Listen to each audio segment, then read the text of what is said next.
कालच नगरपालिकेच्या निवडणुकांचं बिगुल या ठिकाणी वाजलंय आणि थोड्याच दिवसामध्ये जिल्हा परिषदेची निवडणूक सुद्धा घोषित या ठिकाणी होण्याची शक्यता आहे। आणि आपण पाहिलं अनेकांचे मेळावे या ठिकाणी होत आहेत आणि भारतीय जनता पक्षाने मुद्दामून मेळावा आपण 4 दिवस या ठिकाणी लेट केलेला आहे आणि आज या मेळाव्याच्यासाठी आपण प्रचंड गर्दीने या ठिकाणी उपस्थित राहिलात म्हणून पुन्हा एकदा आपले आभार मानतो। मित्र, या ठिकाणी भारतीय जनता पक्षाची वाटचाल अतिशय गतिमान या जिल्ह्याभरामध्ये नाही देशभर या ठिकाणी मोठ्या प्रमाणावर या ठिकाणी चालू आहे। अनेक प्रमुख पदाधिकाऱ्यांचे प्रवेश या ठिकाणी होत आहेत आणि हेच प्रवेश काहींच्या पोटामध्ये या ठिकाणी दुखत आहेत की भारतीय जनता पक्ष वाढला नाही पाहिजे। भारतीय जनता पक्ष ज्या ठिकाणी छोटा पक्ष आहे हा पक्ष कायमस्वरूपी छोटा या ठिकाणी असला पाहिजे, पण प्रत्येकाचे दिवस या ठिकाणी येत असतात आणि आज भारतीय जनता पक्षाचा दिवस मित्र या ठिकाणी आलेला आहे आणि या तालुक्यात सगळ्या संस्थांवर परिवर्तन घडवण्याच्यासाठी खासदार असेल, नामदार गिरीश भाऊ असतील, आदरणीय मंगेश दादा असतील यांच्या नेतृत्वामध्ये आपण या ठिकाणी पक्षाची वाटचाल करत आहोत। नगरपालिकेची निवडणूक आता 8 दिवसावर या ठिकाणी होऊ घातलेली आहे। माझी सगळ्या पदाधिकाऱ्यांना विनंती असेल की आपण आपापली तयारी अत्यंत जयत या ठिकाणी चालवली आहे। माझी पत्रकारांना खास करून या ठिकाणी विनंती असेल की भारतीय जनता पक्षाची वाटचाल ही अतिशय नियोजनबद्ध सुसुद्ध पद्धतीने या ठिकाणी चालत असते। या तालुक्याची सगळी धुरा राज्याचे नेते संकटमोचक गिरीश भाऊ महाजन यांनी या ठिकाणी स्वीकारली आहे आणि ज्यांच्या प्रमुख मार्गदर्शनाखाली आपण या ठिकाणी या निवडणुकीला सामोरं जातोय ते मंगेश दादा चव्हाण या ठिकाणी या निवडणुकीत लक्ष घालणार आहेत आणि आमचे 3 नेते आणि या प्रताप नाना चौथे या 4 नेत्यांच्या प्रमुख मार्गदर्शनाखाली या जिल्हा परिषद असेल, पंचायत समिती असेल, एक चांगल्या पद्धतीची निवडणूक भारतीय जनता पक्षामध्ये 100% नाराजी या ठिकाणी रिंगणात उतरली आहे आणि आता निश्चितपणे या सगळ्या संस्थांवर भारतीय जनता पक्षाचा भगवा झेंडा या ठिकाणी फडकण्याच्यासाठी आपण कटिबद्ध या ठिकाणी होऊया। प्रचंड प्रमाणात तालुक्यात भरावतून कार्यकर्त्यांचा पक्षामध्ये प्रवेश करण्याचा रीग मित्र या ठिकाणी लागले आहे। आता तुमच्या सर्वांच्या समक्ष सगळे प्रमुख कार्यकर्त्यांनी या ठिकाणी प्रवेश केलाय, त्यांचेही मी या ठिकाणी स्वागत करतो। खरं तर या तालुक्यात अतिशय पावसानं असा धो थैमान या ठिकाणी घातलाय आणि त्यावेळी आपण त्याला सामोरं या ठिकाणी गेलेलो आहोत।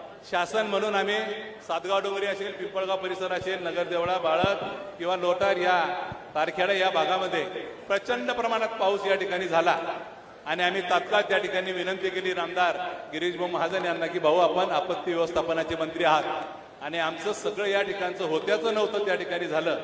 भाऊंनी कॅबिनेट सोडली आणि तात्काळ विमान घेऊ भाऊ संध्याकाळपर्यंत शिंदाड आणि या परिसरामध्ये या ठिकाणी आले। सगळ्या जिल्हाधिकारी असतील, जिल्हा लेवलचे सगळे अधिकाऱ्यांना सोबत घेऊन आमच्या सगळ्या नेत्यांच्या उपस्थितीमध्ये त्या ठिकाणी भाऊंना दौरा केला आणि तात्काळ आदेश मित्र त्या ठिकाणी केले। नुकसान भरपाई त्या ठिकाणी शेतकऱ्यांच्या खात्यात पडते आहे आणि माझी शेतकऱ्याच्या वतीनं खासदारांना आता या ठिकाणी विनंती असेल, जिल्हाध्यक्षांनाही विनंती असेल की या ठिकाणी तालुक्यात मदत पोहोचवत असताना थोडी तांत्रिक चूक या ठिकाणी होताना दिसते आहे। त्या चूकच्या संदर्भात तहसीलदारांच्या सोबत आम्ही बैठक केली, तहसीलदारांच्या काही गोष्टीला आम्ही लक्षात या ठिकाणी आणल्या आणि या तालुक्याचा सगळा भाग सरसगट म्हणजे जवळपास 70-80% भाग हा कोरडवाहू क्षेत्राचा असल्यामुळे आपल्याला हेक्टरी मदत त्या ठिकाणी कमी मिळते आहे। पण 40 गावच्या आमदारांनी व्यक्तिगत लक्ष घालून सगळा तालुका या ठिकाणी बागायतीमध्ये बसवला म्हणून 100 कोटीच्या वरती नुकसान भरपाई 40 गावाला मित्र या ठिकाणी मिळते आहे। आपलं कुठंतरी थोडंसं दुर्लक्ष झालं, पण भारतीय जनता पक्ष म्हणून आम्ही स्वतः तो किल्ला या ठिकाणी लढतो आहोत आणि नामदार गिरीश भाऊ महाजन यांच्या आम्ही हा विषय लक्षात आणला, जिल्हाध्यक्षांना आम्ही हा विषय लक्षात घालून दिला, खासदारांच्या विषय हा लक्षात आणला आणि आता तहसीलदारांच्या सोबत आम्ही खासदार आणि मंत्री महोदय या ठिकाणी बोलणार आहे आणि आपले 100% नुकसान भरपाई अशी कशी या ठिकाणी मिळेल याच्यासाठी भारतीय जनता पक्ष म्हणून आम्ही या ठिकाणी सगळा प्रयत्न आपण या ठिकाणी करणार आहोत। आमदार महोदयांनी काही भाषणं या ठिकाणी केलीत, आपल्या शासनामध्ये राहायचं आणि आपल्या शासनाच्या विरोधात बोंबा मारायच्या। मित्र, हे कितपत चूक आहे। भाषणात या जनतेने आपल्याला 40,000 मतांनी या ठिकाणी निवडून दिलेलं आहे आणि आपली लँग्वेज साला, आयला, चायला, मायला हा विषय या पाचोऱ्याच्या संस्कृतीत नाही. त्या पाचोऱ्या तालुक्यामध्ये स्वर्गवासी आदरणीय बापूसाहेब असतील, ओंकार नारायण वाघ असतील आणि आदरणीय आरोताते असतील, यांनी या ठिकाणी अतिशय चांगला मांडला या तालुक्यात या ठिकाणी घातलेला आहे. या सगळ्या निवडणुकांपेक्षा खारबाज निवडणुका तर मागच्या आपल्या लहानपणी आपण पाहिलं असेल 23 मतांना या ठिकाणी आमदार घोषित झाले आहेत, पण ते अपयश सुद्धा अत्यंत चांगल्या पद्धतीने त्या मंडळीने त्या ठिकाणी स्वीकारलं आणि आपल्या भाषेमध्ये कधीच त्या ठिकाणचा असं कटुता आली नाही. पण आमदारांना काय उपरती सुचली की नेमकं चाललं काय, की आपण कोणत्या आविर्भावात या ठिकाणी बोलतो आहोत. खरं तर मित्र बोलण्यासारखं खूप आहे, पण आपण आपल्या पदाधिकारी कार्यकर्त्यांना धमक्या या ठिकाणी देतात की जर कुणी या ठिकाणी आपली बंडखोरी केली किंवा आपण पक्षातनं बाहेर गेला तर गाठ माझ्याशी आहे. 4 वर्ष माझ्या ताब्यात आहे. मित्र मी जाहीर या ठिकाणी सांगतो, या राज्याचा मुख्यमंत्री आदरणीय फडणवीस साहेब या ठिकाणी आहेत आणि या राज्याचे संकटमोचक नामदार गिरीश भाऊ आहेत. हे जर राज्याचं संकट दूर करतील तर सगळ्या कार्यकर्त्यांचं संकट दूर करण्याच्यासाठी आदरणीय गिरीश भाऊंनी या ठिकाणचा विडा उचललेला आहे. म्हणून कोणी टेन्शन घेऊ नका. आपणच पहिले पक्ष बदलला, आपणच तो पायंडा पाडला आणि आपण कार्यकर्त्यांना कोणत्या तोंडाने मित्र या ठिकाणी सांगतायत. सगळ्याच जणांना अमलदादा आमदारांचे आणि माझे संबंध किती मधुर आहे ते सगळ्यांना या ठिकाणी माहिती आहे. पण मित्र पार्टीचा प्रामाणिक कार्यकर्ता आहे आणि प्रामाणिक कार्यकर्ता लढण्याची ताकद या ठिकाणी ठेवतो. म्हणून युती हो अगर ना हो, पण भारतीय जनता पक्षाचा झेंडा जिल्हा परिषद आणि पंचायत समिती आणि नगरपालिकेवर या ठिकाणी फडकवण्याच्यासाठी आपण सर्वांनी या ठिकाणी कटिबद्ध होऊया. माझी पक्षाच्या पदाधिकाऱ्यांना विनंती आहे, गावातील प्रमुख कार्यकर्त्यांना विनंती आहे की आपण शॉर्ट टाइम मध्ये हा मेळावा या ठिकाणी केला. आपण प्रचंड संख्येने उपस्थित राहिलात, पण ज्या वेळेस पक्षाचे आदेश येतील, ज्या वेळेस पक्षाचा निरोप येईल, मला निरोप आला नाही असं आपण कोणतीच सभा या ठिकाणी करू नका. ह्या कार्यकर्त्यांच्या निवडणुका आहे आणि जर भारतीय जनता पक्षाला शिंगावर घेण्याचा जर या तालुक्यात प्रयत्न होत असेल तर आपण सगळ्या प्रमुख कार्यकर्त्यांना आमची हात जोडून विनंती आहे की आपण आपले रुसवे फुगवे सगळे बाजूला या ठिकाणी सारा. निवडून आल्याशिवाय तुमच्या डोक्यात काय आहे याच्याला किंमत नाही. त्या ठिकाणी डोके मोजले जातात. जिल्हा परिषदेचा अध्यक्ष हा भारतीय जनता पक्षाचाच होईल. आमदारांनी किती गलवाना केल्या तरी शिवसेनेचा जिल्हाध्यक्ष होत नाही. मित्र 45+ नारा भाजपाचा आहे आणि 45च्या वरच भारतीय जनता पक्षाचे लोक त्या ठिकाणी निवडून येतील. अशा अनेक वेळा या ठिकाणी वल्गना झाल्या, पण शिवसेनेला कधीच त्या ठिकाणचं यश आलं नाही. 12-15 लोकांच्या वर शिवसेना कधीच त्या ठिकाणी निवडून गेली नाही. बाकीच्या मतांच्या बाबतीत मी बोलणार नाही, नेते या ठिकाणी बोलणार आहे. पण पुनश्च एकदा सगळ्या पदाधिकारी कार्यकर्ता आणि भारतीय जनता पक्षावर प्रेम करणाऱ्या सगळ्या तुमच्या माता भगिनी सगळ्या कार्यकर्त्यांना एकदा हात जोडून विनंती आहे की एकदा भारतीय जनता पक्षाची लहर या तालुक्यात तुम्ही उमटवा. तुमच्या कामाच्या संदर्भातला विषय जो असेल तो सगळा विषय अतिशय प्रामाणिकपणे पक्ष मित्र या ठिकाणी करणार आहे आणि भारतीय जनता पक्ष आपल्या पाठीचे या ठिकाणी मागे आहेत. थेट दिल्ली ते दिल्ली आपली सत्ता या ठिकाणी आहे आणि पाचोऱ्याची सत्ता आपल्याला अबाधित या ठिकाणी करायची आहे. यासाठी आपण सर्वांना विनंती करतो, आई जगदंबा आपल्याला बलदंड शक्ती या ठिकाणी देवो एवढीच प्रभूंची प्रार्थना व्यक्त करतो. आणि जे भारतीय जनता पक्षाला चॅलेंज देतील सर्वांचा सत्यानाश हो एवढंच या ठिकाणी सांगतो आणि थांबतो. धन्यवाद. जय हिंद, जय महाराष्ट्र. धन्यवाद. आपल्या सगळ्यांना माहिती आहे स्थानिक स्वराज्य संस्थेच्या निवडणुका येऊ घातल्या आहेत. कालच आचारसंहिता जाहीर झाली आहे. नगरपालिका, पंचायत समिती, जिल्हा परिषदा ह्या निवडणुकांच्यासाठी परिवर्तनाची गरज आज येऊन ठेपलेली आहे आणि म्हणून आपण हा परिवर्तन मेळावा घेतोय. हा मेळावा केवळ भाषणांसाठी नाहीये, तर हा मेळावा जो काही आहे हा नवीन विचारांचा मेळावा आहे आणि बदलांचा जो काही संकल्प असतो त्या संकल्पाचा हा मेळावा आहे.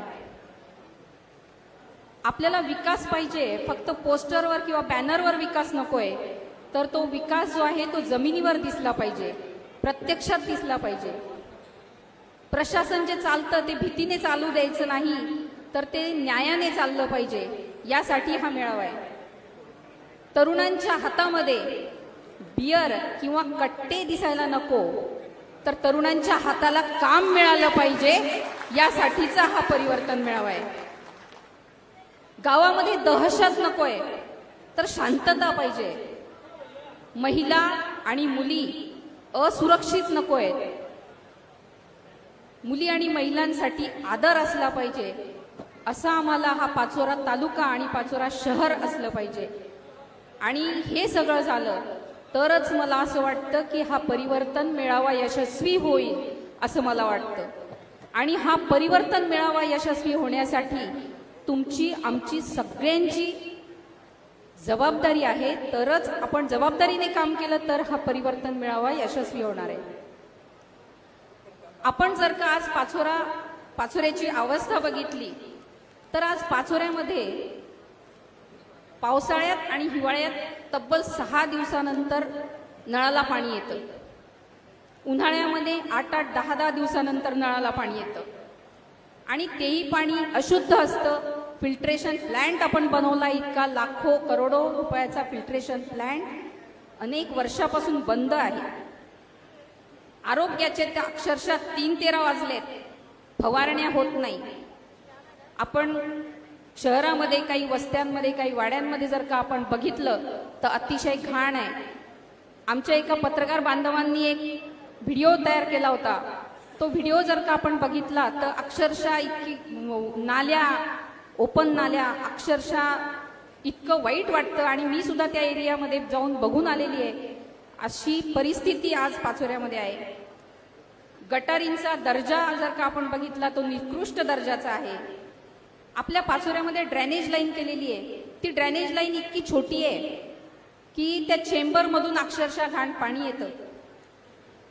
आपल्या पाचोऱ्यामध्ये नाट्यगृह व्हायला पाहिजे, नाट्यगृह नाही. क्रीडा संकुल नाही, जलतरण तलाव नाही, कुठल्या डेव्हलपमेंट झाल्या, एक मोठं उद्यान नाही.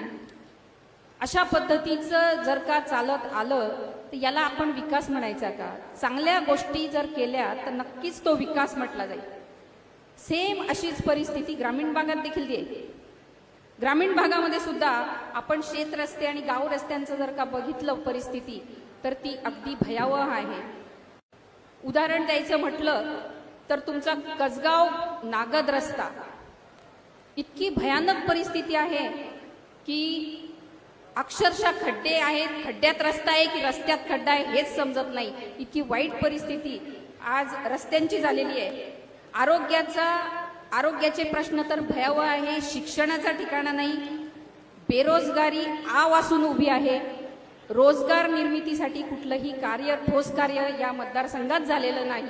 आणि तुमची हॅट्रिक झालेली आहे म्हणतात, तर मला असं वाटतं की हॅट्रिक झालेली आहे त्या मानाने ही कामं आणि ही प्रगती अजिबात नाहीये. ज्या पद्धतीने कार्य सम्राट म्हणून आपण पदवी देतात तर त्या पद्धतीने जी डेव्हलपमेंट व्हायला पाहिजे ती डेव्हलपमेंट आजही पाचोरा बडगाव मतदारसंघात झालेली नाही. बांधवांनो, व्यापारी असतील, पोलीस प्रशासन असेल, पत्रकार बांधव असतील, सगळेजण दहशतीखाली आहेत. हे मी ठामपणे आपल्याला सांगते. आता तर कार्यकर्त्यांना मधून मी सांगितलं, कार्यकर्त्यांना सुद्धा दम देऊन टाकलेला आहे. कार्यकर्त्यांना कशा पद्धतीने सांगितलं आपण सगळ्यांनी आपल्या डोळ्यांनी बघितलंय, आपल्या कानांनी ऐकलंय. खबरदार, माझे अजून 4 वर्ष बाकी आहेत, गाठ माझ्याशी आहे, एकेकाचा कार्यक्रम करून टाकेल. ही भाषा इतकी दहशतवादी, ठेकेदारी, टक्केवारी, सट्टा, जुगार, गुंडागर्दी, वाळू माफिया, प्रचंड दहशत आणि हुकुमशाही, हे पाचोरा भडगाव मतदारसंघाची ही संस्कृती अजिबात नाही. मी माझ्या प्रत्येक भाषणामध्ये सांगत असते की या मतदारसंघाला चांगल्या चांगल्या लोकांचा वारसा लाभलेला आहे. आदरणीय केम बापूंपासून, ओंकाराप्पांपासून, तात्यासाहेबांपर्यंत ह्या सगळ्या लोकांनी अतिशय चांगल्या पद्धतीचं राजकारण केलं. आज निवडणूक झाली की दुसऱ्या दिवशी ते एकमेकांशी बोलायचे, एकमेकांचं भाषणामध्ये कौतुक करायचे. अशा पद्धतीचे संस्कार या मतदारसंघात आहेत. आणि आपण कुठे चाललोय? सर्वसामान्य जनतेला हे अजिबात आवडत नाही. मला खरोखर हेवा वाटतो. आपल्या बाजूचा मतदारसंघ आहे गिरीश भाऊंचा. आपण भाऊंच्या मतदारसंघात जर का बघाल तर तिथे अक्षरशः सुजलाम सुफलाम झालंय. लिफ्ट इरिगेशनच्या माध्यमातून शेततळं बनवलेत. आज शेततळं जर का झालं आणि शेतकऱ्यांना पाणी मिळालं तर त्याची पाण्याची समस्या मिटल्यानंतर त्याचे बरेचसे प्रश्न मिटतात. भाऊंनी सोनबर्डी म्हणून एक खूप सुंदर असं पर्यटन क्षेत्र तयार केलंय. जलतरण तलाव केले, आरोग्याच्या प्रश्नांच्या बाबतीत तर काही मी सांगायचंच काम नाही. भाऊंचं आरोग्याचं काम किती चांगलं आहे सगळ्या महाराष्ट्राने बघितलेलं आहे. अशा गोष्टींना आपण विकास म्हटला पाहिजे. आपल्या बाजूला मंगेश दादा आहे, मंगेश दादांचा सुद्धा हेवा वाटतो. मंगेश दादांची तर मला वाटतं आत्ताशी दुसरी टर्म चालू झाली आहे, तरी सुद्धा आपण जी का डेव्हलपमेंट बघितली, दादांनी पुढच्या 30 ते 35 वर्षाच्या साठी पिण्याच्या पाण्याचे जे काही प्रश्न आहेत त्याचं नियोजन आत्तापासून करून ठेवलेलं आहे. दादांनी जलतरण तलाव केला, भव्य असं उद्यान केलं, आपण बघितलं आत्ताच काल परवा उद्घाटन झालं, नाट्यगृह केलं, भव्य दिव्य अशी शासकीय आणि प्रशासकीय कार्यालय उभं केलं. अक्षरशः त्या पुलावरून जाताना इतकं सुंदर दृश्य दिसतं की विचारायला नको. चाळीसगावमध्ये आज उद्योग व्यवसाय जर बघितला तर त्याला अगदी भरभराटी आलेली आहे. आणि तीच आपण कंपॅरिझन जर पाचोऱ्यात केली तर याच्यात जमीन आसमानची तफावत आहे. चाळीसगावमध्ये ठेकेदारी टक्केवारी हे असं काहीच नाहीये, भयमुक्त भ्रष्टाचारमुक्त चाळीसगाव आहे, आपण सुद्धा बघू शकतात. डॉक्टर साहेब, मी राजकारणात आली, मला राजकारणात येऊन 3-4 वर्ष झाले. माझ्या सुरुवातीच्या 2 वर्षामध्ये माझ्याकडे कोणतीही सत्ता नव्हती, कुठलंच काही नसताना सुद्धा कृषी उत्पन्न बाजार समितीमध्ये आम्ही 7 जागा निवडून आणल्या. समोर आमदार ते JDCC बँकेत आहेत तरी सुद्धा सोसायटीच्या सगळ्यात जास्त जागा माझ्या आल्या. शेतकी संघाचा विषय असेल 3 जागा निवडून आणल्या. लोकसभा असेल, लोकसभेमध्ये सगळ्यात जास्त लीड महाविकास आघाडीतून पाचोऱ्यातून होता. विधानसभेचा विषय असेल, विधानसभेमध्ये सुद्धा उत्कृष्ट फाईट दिली. मला पाहिजे तेवढा एवढा सपोर्ट नव्हता वरून सुद्धा, तरी सुद्धा इतकी उत्कृष्ट फाईट दिलेली मी. आणि आमदारांची सुद्धा हवा टाईट केली होती. सगळे दिग्गज होते माझ्या समोर, सगळे दिग्गज होते. मी तर स्मिताताईंची माफी मागेल. मी गिरीश भाऊंना सांगितलं होतं की भाऊ मला पाचोरा भडगाव सोडून बोला, मी बाकीच्या ठिकाणी कुठेच काही तुम्हाला म्हणणार नाही, पण पाचोरा भडगावचं चित्र काय आहे विधानसभेला ते मला बघायचं आहे. आणि म्हणून मला तुम्ही इथं आवरू नका, मला माझं काम करू द्या. कारण की मी माझ्या पक्षाशी एकनिष्ठ होती, पक्षाशी एकनिष्ठ होती, म्हणून मी कुणाचंही ऐकलं नाही. मी माझ्या मनाने माझ्या पद्धतीने मी केलेलं आहे. तरी सुद्धा आमदार काय म्हणतात की तिने अजून 100% गावं सुद्धा बघितलेले नसतील. बांधवांनो, तुम्ही सांगा, 100% गावं जर बघितलेले नसते तर हे यश मिळालं असतं का? ते तोंडात जे येईल ते बोलत राहतात. इतक्या सुरुवातीला चांगल्या चांगल्या दिग्गजांना बाजार समितीमध्ये एक सीट निवडून आणणं अवघड असतं. आणि आम्ही 2 वर्षामध्ये जे काही यश मिळवलं ते त्यांच्याकडून त्यांना तो त्रास होतोय की हे असं कसं शक्य झालं, आणि त्यामुळे त्यांना हा सगळा त्रास होतोय. आणि जर मी 100 गावं सुद्धा बघितले नसतील किंवा 100% गावं बघितले नसतील तर मी 100 गाड्या घेऊन मुंबईला पक्षप्रवेशाला गेली असती का? अहो, इतक्या पडत्या पावसामध्ये पक्षप्रवेश केला, 100 गाड्या, अगदी रेड अलर्ट होता त्यावेळी, अशा परिस्थितीमध्ये मी पक्षप्रवेश केला.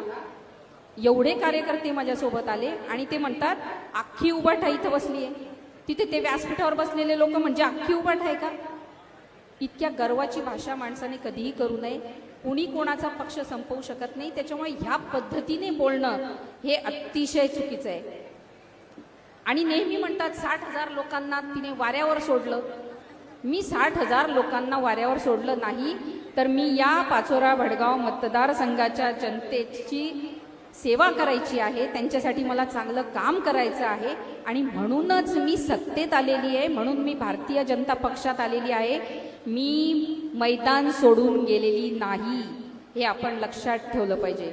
मैदान सोडून मी पळून गेलेली नाही. सुरत मार्गे गुवाहाटीला मी गेलेली नाही, हे त्यांनी लक्षात ठेवावं. मी सन्मानाने उद्धव साहेबांना मातोश्रीवर जाऊन भेटून त्यांना सांगून भारतीय जनता पक्षामध्ये प्रवेश केला. मी माझ्या कार्यकर्त्यांचा सल्ला घेतला, मी त्यांच्याशी विचारविनिमय केला. हे सगळं करून मी भारतीय जनता पक्षात प्रवेश केला आहे. त्याच्यामुळे पुन्हा पुन्हा या गोष्टी बोलायची अजिबात गरज नाहीये. हे मी शेवटचं सांगते, माझ्यावर एक बोलले तर मी तुमच्यावर 100 बोलू शकते, हे कायम लक्षात ठेवा. परवाच्या निर्धार मेळाव्यामध्ये बोलताना लहान मोठ्याची पायरी नाही, बोलताना तारतम्य नाही, तुमचे शब्द काय होते, वयाचं भान राखलं पाहिजे बोलताना. इतक्या खालच्या भाषेत टीका करणं हे संस्कारितपणाचं लक्षण आहे का? पुन्हा पुन्हा सांगते, या मतदारसंघाचा इतिहास हा संस्कारित आहे. त्याच्यामुळे वॉर्निंग देते, अजूनही सुधरून जा. तुमच्यासारखं खालच्या पातळीला जाणं मला अशोभनीय आहे, म्हणून मी त्यांच्यावर बोलणार नाही. मला बोलायची गरज पण नाही, कारण की अख्खा मतदारसंघ त्यांच्यावर काय बोलतो आहे हे सगळं बघून घ्या. प्रत्येकाच्या तोंडावर तेच शब्द आहेत की हे चुकीचं झालं. तिथं बसलेले लोक सुद्धा म्हणतात की हे चुकीचं आहे. प्रत्येक जण युट्यूबवर बघत होतं की ह्या पद्धतीचं बोलणं हे अशोभनीय आहे. आणि जर आपण आपलं घर कंट्रोलमध्ये ठेवू शकत नसेल तर आपण मतदारसंघ काय कंट्रोलमध्ये ठेवणार आहे? मला म्हणतात तुम्ही कार्यकर्त्यांना सांभाळू शकत नाही.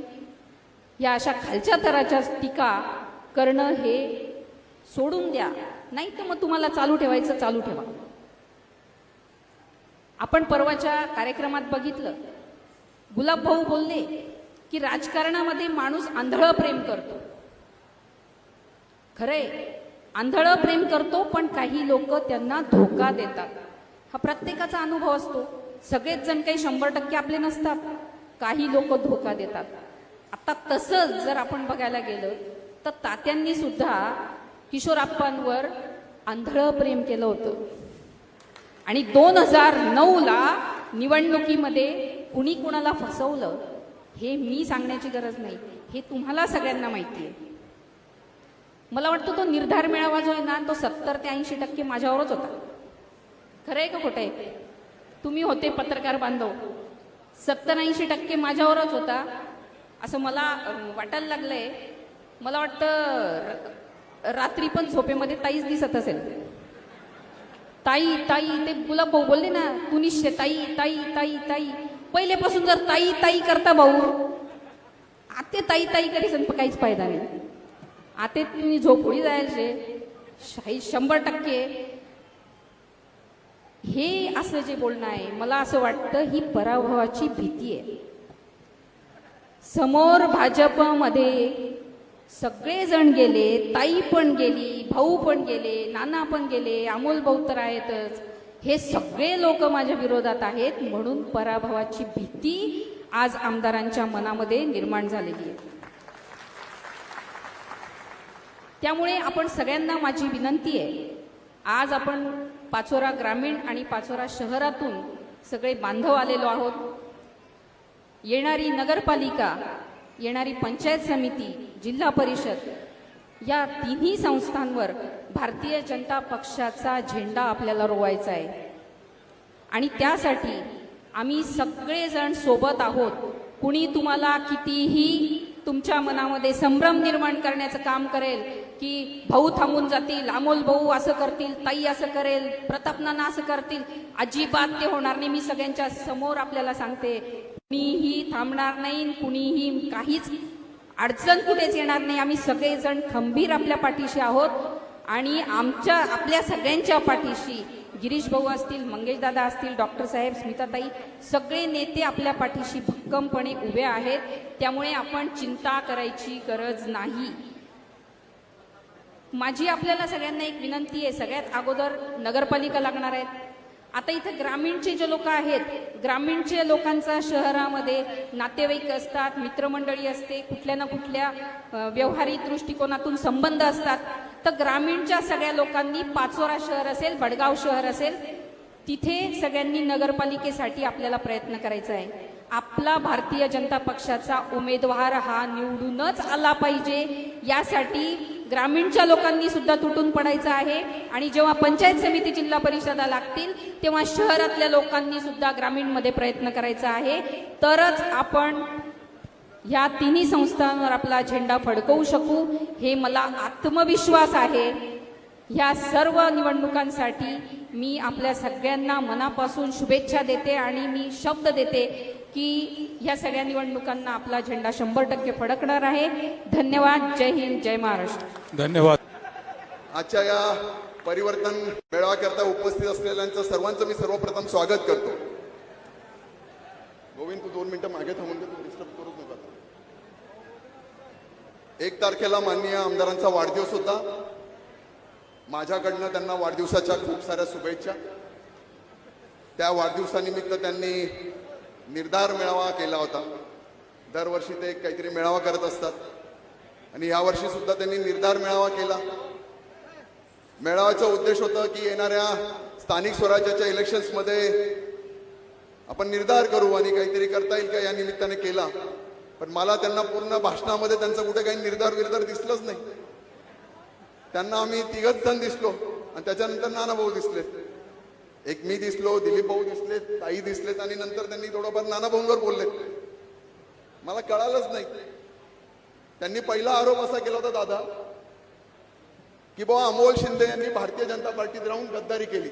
सगळ्यात पहिले सुरुवात त्यांनी तिथूनच केली की बाबा भारतीय जनता पार्टी ही गद्दार वगैरे असं तसं बोललेत. मी तुम्हाला थोडक्यात आठवण करून देतो. ताई बोललेत की मी 3-4 वर्ष झालेत मी राजकारणात आली आहे. 2016-17ला आपण नगरपालिकेचं इलेक्शन केलं. कृषी उत्पन्न बाजार समितीचं त्यावेळेस इलेक्शन केलं. दादा त्यावेळेस सुद्धा मी अपक्ष म्हणून इलेक्शन लढवलं होतं. दिलीप भाऊ एका बाजूने होते आणि आमदार एका बाजूने होते. त्या इलेक्शनला 8 नगरसेवक आपण निवडून आणलेत. भाऊंचे 6 नगरसेवक निवडून आणलेत. चांगली मुसंडी मी त्यावेळेस मारली होती. आणि त्याच्यानंतर जुंबे 4-6 महिने असताना मी भारतीय जनता पार्टीमध्ये 2019 साली मी प्रवेश केलेला होता. पण त्यावेळेस प्रवेश होत असताना एकदम निश्चित होतं की मी काही जरी झालं तर येणाऱ्या 2019चं आमदारकीचं इलेक्शन हे लढवणारच आहे. त्यावेळेस युती होती. युती राहील की नाही राहील ते कळत नव्हतं. पण 2019ला युती झाली आणि युती झाल्यानंतर मी फॉर्म भरला. त्यावेळेस मला चांगलं आठवतं की गिरीश भाऊंनी मान्य आमदारांना विचारलं होतं की अमोलचं करायचं काय, त्याची मागा घ्यायची का. कदाचित आमदार विसरले असतील पण त्यावेळेस ते असं बोलले होते तो काल परवाचा छिचोरा पोरगा आहे, 10,000पेक्षा जास्त मतं घेणार नाही आणि तो जर उभा राहिला नाही तर ती सगळी मदत दिलीप भाऊंना होईल. त्याचे 8-10 हजार मतं जे काय असतील ते मिळतील, ते त्यालाच मिळतील. त्याच्यामुळे त्याचा फायदा हा मला होईल, त्याच्यामुळे त्याला उभा राहू द्या. असं वक्तव्य मान्य आमदारांनी त्यावेळेस केलं होतं. कदाचित पत्रकारांना तेव्हा माहिती होतं. इलेक्शन झालं, इलेक्शनचा निकाल लागला. निसट्ट हा माझा पराभव झाला. 1000 मतांच्या फरकामध्ये आपण हारलो आणि इलेक्शन हारल्यानंतर ज्यावेळेस त्यांच्या लक्षात आलं की हा पोरगा चिचोरा नव्हता, एकदम पुढे निघून गेलेला होता, त्यावेळेस त्यांना लक्षात आलं. काय झालं त्यावेळेस सुद्धा भाऊ तुम्हाला सांगू इच्छितो की ते म्हणतात की बाबा मला भारतीय जनता पार्टी मदत करत नाही. ही व्यासपीठावर बसलेली सगळी भारतीय जनता पार्टीची निष्ठावान लोक आहेत. ही त्यावेळेस सुद्धा माननीय आमदार तुमच्या बरोबरच होती म्हणून तुम्हाला हे यश मिळालं. जर कधी याच्यातला एक जण जरी राहिला नसता ना तरी तुम्हाला यश मिळालं नसतं. मधू भाऊ भाषणामध्ये बोलताना फक्त मलाच उद्देशून बोलले की अमोल भाऊ माझे त्यांचे मधुर संबंध होते. कोणाला बोलले का व्यासपीठावर ते? का बरं बोलले बरं मधू भाऊ? कारण मधू भाऊंनी एक सच्चा भारतीय जनता पार्टीचा कार्यकर्ता काय असतो, तो काय निष्ठावान असतो म्हणून त्यांनी खांद्याला खांदा लावून आमदारांचा प्रचार केला होता. मला मधू भाऊंबरोबर कोणाच राग नाही किंवा व्यासपीठावर बसलेला कोणाबद्दल राग नाही. कारण मी अपक्ष लढलो होतो. मला अपेक्षा नव्हती. त्यांनी पक्षाचं काम केलं, युतीचं काम केलं. 2024चं इलेक्शन आलं. मला सांगा जर कधी जो माणूस 800,000 मतांनी पडलेला असतो तो थांबू शकतो का? कधीच थांबू शकत नाही. 100% तो लोकांमध्ये जाईल, तो इलेक्शन लढेल आणि मी त्याच पद्धतीत इलेक्शन लढलो. बरं ह्यावेळेस काय झालं? ह्यावेळेस एनसीपी पण त्यांच्याबरोबर, भारतीय जनता पार्टी पण त्यांच्याबरोबर, सगळं काही त्यांच्याबरोबर होतं. संघ परिवाराचे सुद्धा, RSSचे सुद्धा 20-25 हजार मतं शेवटच्या 3 दिवसामध्ये आमदार साहेबांच्या झोळीत गेले आणि म्हणून त्यांना एवढा मोठा नेतृत्व यश मिळालं. म्हणून त्यांनी तिसऱ्यांदा हॅट्रिक झाली. त्याच वेळेस इलेक्शन मध्ये काय म्हणत होते, जर तुम्हाला आप्पासाहेब एवढीच तुम्हाला घमेंड होती, एवढीच ताकद होती तर त्यावेळेस मी तुम्हाला उघडपणे चॅलेंज केलेलं होतं की भारतीय जनता पार्टी बोलत होती. मी त्यांना 2 प्रकारचे चॅलेंज केले होते. मी त्यांना म्हटलं होतं की वरती कळवा जर तुम्हाला वाटत असेल तर वरती कळवा की पाचोरा भडगाव विधानसभा ही मैत्रीपूर्ण लढत होऊन जाऊ दे. एका बाजूने तुम्ही तिकीट घ्या, भारतीय जनता पार्टीचं कमळ घेऊन मी उभा राहतो. त्यांना दुसरं मी चॅलेंज केलं होतं की एकतर तुमच्यात खरंच ताकद असेल ना तर तुम्ही पण अपक्ष उभं राहा आणि मी पण अपक्ष उभं राहतो. दूध का दूध आणि पाणी का पाणी होऊन दाखवतो. खोट्या वल्गना करायच्यात. भाऊ ते आपल्या संस्थांबद्दल बोलले त्यांच्या इलेक्शन्स मध्ये की हे सगळे बसलेले इथे संस्थानिक आहेत, सगळे शिक्षण संस्था चालवतात. आप्पासाहेब माझी संस्था माझ्या वडिलांनी उभी केली आहे 2019 म्हणजे त्याला तो 20-25 वर्ष झाली. मी ती आता झालेली संस्था नाही आहेत. दिलीप भाऊंची संस्था आहेत, 50-50 वर्ष झालेली जुनी संस्था आहेत. ताईंची संस्था आहेत, यालाही 15 वर्ष झालेली आहेत. ताई तर सीबीएसई स्कूल चालवतात. त्याचा आणि याचा काहीच विषय नाही, त्या संस्थेचा काहीच विषय नाही. मग आमच्या संस्थानिकबद्दल बोलतात. आम्ही ही आमच्या स्वकष्टाने आणि चांगल्या पद्धतीत तयार केलेल्या संस्था आहेत. पण तुम्ही आता संस्था सुरू केल्यात. तुम्ही कशा संस्था सुरू केल्यात? तुम्ही राजकारणाचा आता फायदा घेतलात आणि तेव्हा तुम्ही संस्था सुरू केल्यात. आम्ही राजकारण म्हणून संस्था केल्या नव्हत्या. भाऊ बरोबर आहे ना? आपण राजकारण म्हणून संस्था द्यायला येते का? बिलकुल नाही. तुम्ही आता संस्था केल्या, मूकबधीर शाळा सुरू केली, आता इकडे नवीन इंग्लिश मिडियम सुरू करतायत, अजून दुसरी कुठली तरी संस्था तिथे सुरू केलेली होती. काय केलं 2019 साली त्यांना कळालं की थोडक्या मताने पडलेत. दादा राजकारणामध्ये इतक्या खालच्या स्तराला जाऊन काम करतात की 2019 साली जेव्हा त्यांना कळालं की थोड्या मताने पडले तर होणाऱ्या हिवाळी अधिवेशनामध्ये माझ्या संस्थेबद्दल त्यांनी खोटे गुन्हे दाखल केलेत. आणि कोविडचा काळ लागला होता. मला खूप वाईट वाटतं आमदार साहेब, कोविडच्या काळामध्ये सगळं जग लॉकडाऊन मध्ये होतं आणि तुम्ही माझ्या घरी गाडी पाठवली, ती पोलिसांची गाडी त्यांनी माझ्या घरी पाठवली आणि माझ्या म्हाताऱ्या आई वडिलांना पकडण्याकरता जे संस्थेचे अध्यक्ष आहेत, ज्यांचं वय 70 पेक्षा जास्त आहे, यांना पकडण्याकरता तुम्ही गाडी घरी पाठवली पोलिसांची. इतक्या खालच्या लेवलला जाऊन तुम्ही राजकारण करता. मला न्यायदेवतेवर विश्वास होता. मी गिरीश भाऊंकडे गेलो नाही, मंगेश दादांकडे गेलो नाही, पण मी कोर्टात गेलो. मी तुम्हाला अभिमानाने सांगू शकतो की माझ्या संस्थेवर टाकलेले सगळे खोटे गुन्हे होते, ते पोलिसांमध्ये सुद्धा सिद्ध झाले नाही ना कोर्टात राहू शकले नाही. अशा पद्धतीने तुम्ही काम करता. आणि काय कळवळा आलाय म्हणे, दंड थोपटतात. काय दंड थोपटतात? शेतकऱ्यांबद्दल बोलले की मी बच्चू कडूचं समर्थन करतो. दादा म्हणाले की मी बच्चू कडूचं समर्थन करतो. देवेंद्र फडणवीस म्हणे जे आमदार झालेत ते दुर्भाग्याने झालेत. अरे 2019 साली जेव्हा तुम्ही भारतीय जनता पार्टीच्या याच्यामध्ये युतीमध्ये निवडून आल्यात आणि त्यावेळेस तुम्ही काय केलं? तुम्ही ती युती तोडली आणि काँग्रेस बरोबर जाऊन बसले. म्हणजे गद्दारी कोणी केली? कोणी खंजीर खुपसला होता? भारतीय जनता पार्टीमध्ये त्यांनी खुपसला होता ना. आणि म्हणाले की बुवा देवेंद्र फडणवीस दुर्भाग्यपणे मुख्यमंत्री झालेत. अरे ज्याच्याकडे 105 आमदार 16 अपक्ष आमदारांचा पाठिंबा होता, त्या माणसाने तुमच्या नेत्याला मुख्यमंत्री केलं. राजकारणामध्ये असं कुठलंच उदाहरण आपल्याला दिसणार नाही. अशा पद्धतीमध्ये देवेंद्र फडणवीस हे झाले. आणि तुम्हाला मागच्या वेळेस जो 3-4 हजार निधीचा निधी मिळाला ना, त्यावेळेस अर्थमंत्री कोण होते? देवेंद्र फडणवीस साहेबच होते. त्यांच्या जेव्हा सह्या होत होतात ना, तेव्हाच तुम्हाला ते निधी मिळत होता. बोलायला खूप आहेत, सगळं काही आहेत, पण आमदार साहेब खालच्या पातळीवर जाऊन तुम्ही कधीच बोलू नका. शेतकऱ्यांबद्दल कळवा दाखवायची गरज नाही.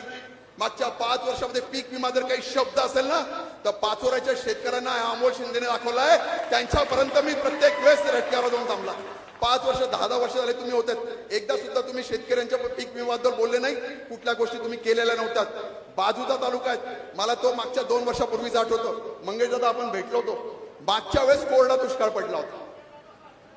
मंगेश दादांनी त्यावेळेस तिथल्या असलेल्या प्रशासनाला हाताशी धरून त्यांचा तालुका दुष्काळग्रस्त जाहीर करून घेतला.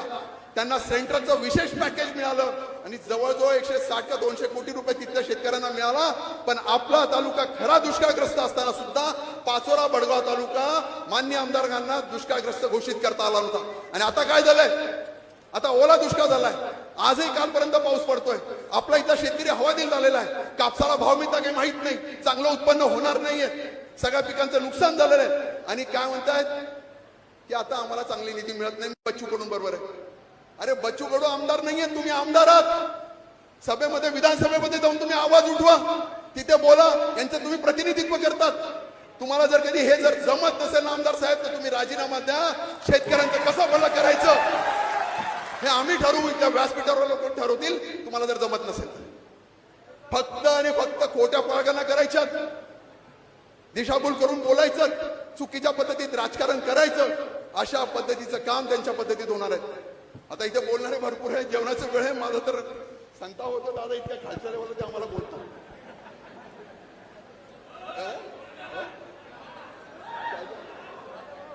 हा 3 तासाचा पिक्चर होऊन जाईल, वेळ झाला. मी तुम्हाला या निमित्ताने एवढंच सांगू इच्छितो की आपण परिवर्तनाकरता इथे जमलेलो आहोत. मनामध्ये थोडा सुद्धा डाऊट राहू नका. दिलीप भाऊ हे माझे वडीलधारी राजकारणातले आहेत, त्यांच्या नेतृत्वामध्ये मी काम करणार आहे. ताई माझी बहिणीसारखी आहे, मी तिच्याबरोबर राहून काम करणार आहे. सहकारामध्ये भडगावतून आलेले नानासाहेब आहेत, त्यांचं सहकाराचं मार्गदर्शन मी इथे घेणार आहे. आणि हे तिघही लोक जरी भारतीय जनता पार्टी झाले असेल तर त्यांना चांगलं सन्मानाने मान देऊन त्यांच्या पाठीमागे उभं राहून आम्ही इलेक्शन करणार आहोत. त्याच्यामुळे तुमच्या मनामध्ये कुठलाही डाऊट ठेवू नका, काहीच होऊ नका. इतक्या दिवसात अमोल शिंदेला एकेरी भाषेत बोलणारा माननीय आमदार अचानकपणे त्यांचं इतकं प्रेम उतू झालं की मला अमोल भाऊ त्या वेस्टकोटावर म्हणावं लागलं. आमदार साहेब तुमच्या अशा बोलण्याने मी काही पिघळणार नाही. आमदार साहेब बोलले दादा तुम्हाला माहित नसेल, ते असं बोलले की कुठल्या पोलिसाबरोबर मैत्री पण करायची नाही आणि कुठल्या पोलिसाबरोबर दुश्मनी पण नाही. आमदार साहेब मी तुमचा पूर्वीकाळचा मित्र होतो, झाले आता 9-10 वर्ष, ना तुमच्याबरोबर मैत्री पण नाही आणि तुमच्यावर कुठली दुश्मनी पण नाही. पण तुम्हाला राजकारणामध्ये धडा शिकवल्याशिवाय अमोल शिंदे आता राहणार नाही. येणाऱ्या इलेक्शन्स मध्ये मित्रो, हे इलेक्शन आमच्या व्यासपीठाचं नाहीये, हे इलेक्शन तुमचं आहे, हे तुमचंच इलेक्शन आहे. दादा सारखं युती तोडली, काय युती बिती तोडली नाही. मागच्या 5 वर्षापूर्वी आपण कसं लढलो पंचायत समिती मला सांग. मधुभाऊ कसं लढलो, वेगळं लढलो. मागच्या पंचायत समितीला 10 पैकी 9 सीट्स ह्या शिवसेनेच्या होत्या. आपण इलेक्शन लढलो, 9 पैकी 5 जागा भारतीय जनता पार्टी, 3 जागा दिलीप भाऊंच्या, 1 जागा जी कधी नाही येणार ती काँग्रेसची मध्ये येऊन गेली आणि 1 जागा फक्त किशोरप्पांची आली. कालांतराने ती पण आपल्याकडे येऊन गेली. त्यावेळेस आम्ही सगळेजण वेगळे लढलो होतो. मग कसं काय म्हणतात आम्ही आता मी युती तोडली किंवा मी स्वतंत्र लढणार आणि मी नारा ठोकलाय आणि पार तिथपर्यंत जाऊ देतोय, पार दिल्लीपर्यंत. अरे आमदार साहेब तुम्ही इकडेच आहे, तिकडे काही जायची गरज नाही तुम्हाला. काय या विषय आम्ही अरे मागच्या वेळेस लढलो की वेगळं, काय वेगळं सांगतात तुम्ही, काही वेगळं सांगितलं का त्यांनी? असंच लढलो ना आपण पत्रकार बांधव. मग ह्या पद्धतीत खोटं बोलायचं. हे इलेक्शन मी जसं बोललो मित्र हे तुमचं आहे. 1 जागा मागच्या वेळेस होती ना, आता डायरेक्ट शून्यच, विषयच ठेवायचा नाही. आणि काहीच नाही. काय बोलतात ते की माझी सत्ता माझ्याशी गाठ आहे. अरे सगळे रेतीवाले, सट्टेवाले, पत्तेवाले तुम्ही सगळेजण आहेत. तर रेतीवाल्यांना सांगून देतो बावनकुळे माझ्या घरातला आहे, हा आमचा आहे. तुम्हाला माझ्याशीच वेट घालायचं आहे. इलेक्शन होऊन जातं मी तुम्हाला दाखवतो. आणि ते सट्टे पट्टेवाले गृह खातं पण माझ्याच हातात आहे, तुम्ही काळजी करू नका. त्यांनाही तिथे दाखवतो. गाठ तुमची त्यांच्याशी नाही, तुमची तर मामोल शिंदेशीच गाठ आहे. आता इलेक्शन झालं ना, कुठल्या रेतीचा ट्रॅक्टर चालतात, कुठले डंपर चालतात आणि कुठले काय लागतात आणि कसे सट्टेपट्ट्याला चालतात मीच ते बघतो. काही गरज नाही. अरे आपण रस्त्यावर उभं राहिलं, मंगेश दादा रस्त्यावर उभं राहतात, सगळ्या गोष्टी एका मिनिटात कार्यक्रम करंट लावून टाकतात. आणि आता दादा आपल्या बरोबर आहे, घाबरायचं कारण नाही काय. त्याच्यामुळे मित्र हे इलेक्शन तुमचं आहे. खांद्याला खांदा लावून चला. तिघही नेते आम्ही एकत्र झालेलो आहोत. कुठल्याही मनामध्ये शंका कुशंका ठेवू नका. आमदारांना विष पेरण्याचं खूप चांगलं जमतं, राजकारणाचे छक्के पंजे त्याला चांगले जमतात. पण आपण सर्वसामान्य प्लेन नागरिक आहोत, मन स्वच्छ असलेलं लागलं. कुठल्याही त्यांच्या छक्क्या पंजाला घाबरायचं नाही, पूर्ण ताकदीने इलेक्शन करायचं. जो कोणी उमेदवार नगरपालिकेमध्ये आणि पंचायत समितीमध्ये, जिल्हा परिषदमध्ये पक्ष म्हणून दिला जाईल त्याच्या पाठीमागे ताकदीने उभं राहून यावेळेस पूर्णपणे 10च्या 10 पंचायत समिती, 5च्या 5 भडगाव पाचोऱ्यामधल्या जिल्हा परिषद ह्या आपल्याच राहतील आणि नगराध्यक्ष पण आपलाच राहील. मी ठाणपणे सांगतो. जास्त न बोलता पुन्हा एकदा आपल्या सगळ्यांची रजा घेतो. आमदार साहेबांना परत येणाऱ्या इलेक्शन मध्ये चांगल्या काही गोष्टी राहून गेल्या तर सांगेल. त्याला जास्त वेळ न घेता थांबतो. चांगल्याने सगळ्यांनी जेवणाचं सगळंच बंद होऊन जाईल, काही अडचण नाही. थांबतो. जय हिंद, जय महाराष्ट्र. धन्यवाद.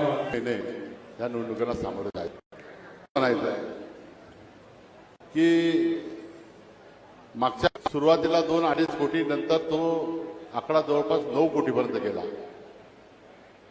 तो जो काही घोटाळा झालेला आहे त्या घोटाळ्या संदर्भामध्ये आमदार आजपर्यंत गप्प का बसलेले आहेत याचं उत्तर आमदारांनी या ठिकाणी द्यावं. मी गेल्या 15 दिवसापूर्वी देखील पत्रकार परिषदेत बोललो की त्यांचे पदाधिकारी का त्यांचे कार्यकर्ते त्याच्यामध्ये गुंतलेले आहेत.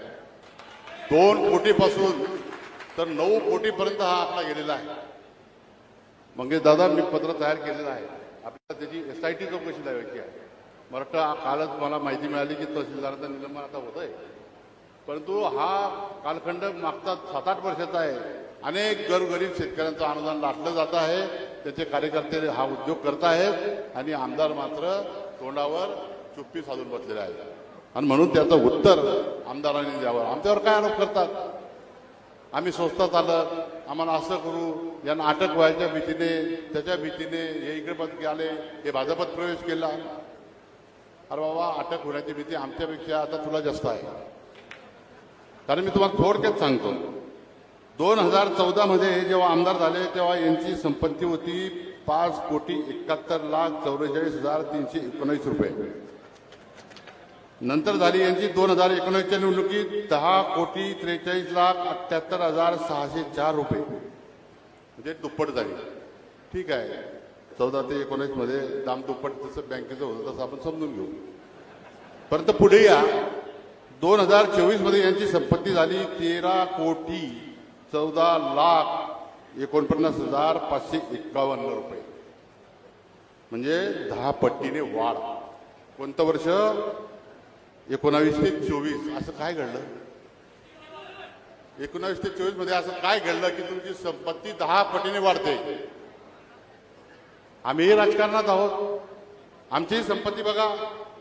माझी 19ला होती 7,43,40,00,000 रुपये. 19च्या निवडणुकीत होती 4,10,00,000 रुपये आणि 24च्या निवडणुकीत होती 3,63,63,00,000 रुपये.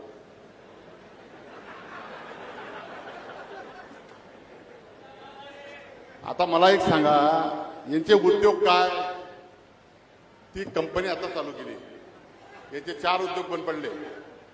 एक आधी मातोश्री बिअर बार यांचा बंद पडला.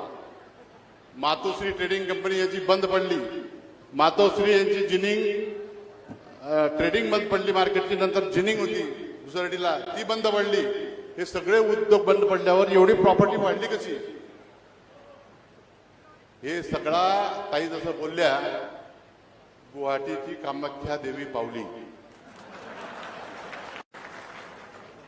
सुरत मार्केट गुवाहाटी, ताई तुम्ही बोलल्या, ही त्याचीच देण आहे.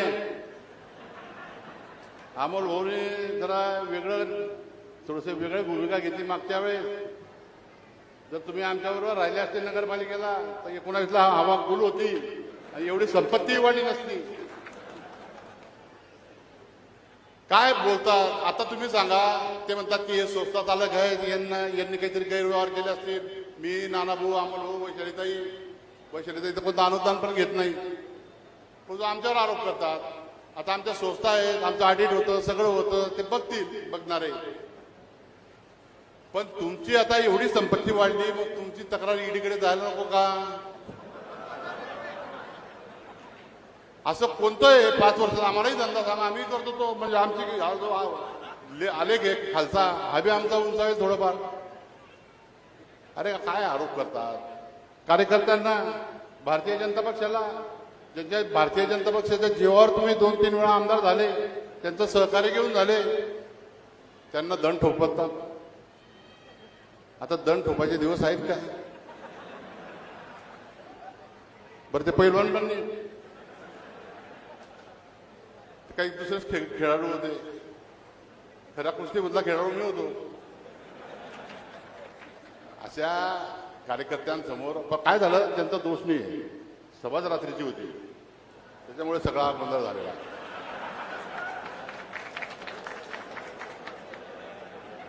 दादा, काल परवाचं नुकसान झालं आमच्या या तालुक्यामध्ये. आता बघा, या आपल्या पाचोरा तालुक्याला माझ्या माहितीप्रमाणे 40गावपेक्षा जास्त नुकसान झालेलं आहे. परंतु आपल्याला अनुदान मिळालेलं आहे पाचोरा तालुक्याला 45 कोटी रुपये आणि भडगावला मिळाले 80,80,00,000 रुपये. म्हणजे एकूण जर बेरीज केली तर 73,80,00,000 रुपयाचं अनुदान पाचोरा भडगाव मतदारसंघाला मिळालं. आणि एकट्या मंगेश दादांनी 40गावसाठी 102 कोटी रुपये आणले. मी ह्या संदर्भामध्ये पाचोरे तहसीलदारांशी बोललो परवा, बडगावच्या तहसीलदार त्यांच्याशीही बोललो आणि चाळीसगावचे कोण तुमचे तहसीलदार आहेत त्यांच्याशीही बोललो. तिघा तहसीलदारांशी मी चर्चा केली, कारण मला वर्दीचा फोन आला, गाळणून फोन आले, अनेक गावून फोन आले की अनुदानामध्ये असं काय होतंय. तर मी माहिती घेतली तर तुमच्या तहसीलदारांनी योग्य उत्तर दिलं की मका हा कोरडवामध्ये मोजला जातो आणि कपाशी ही दोन प्रकारे मोजली जाते, एक बागायती आणि एक कोरडव.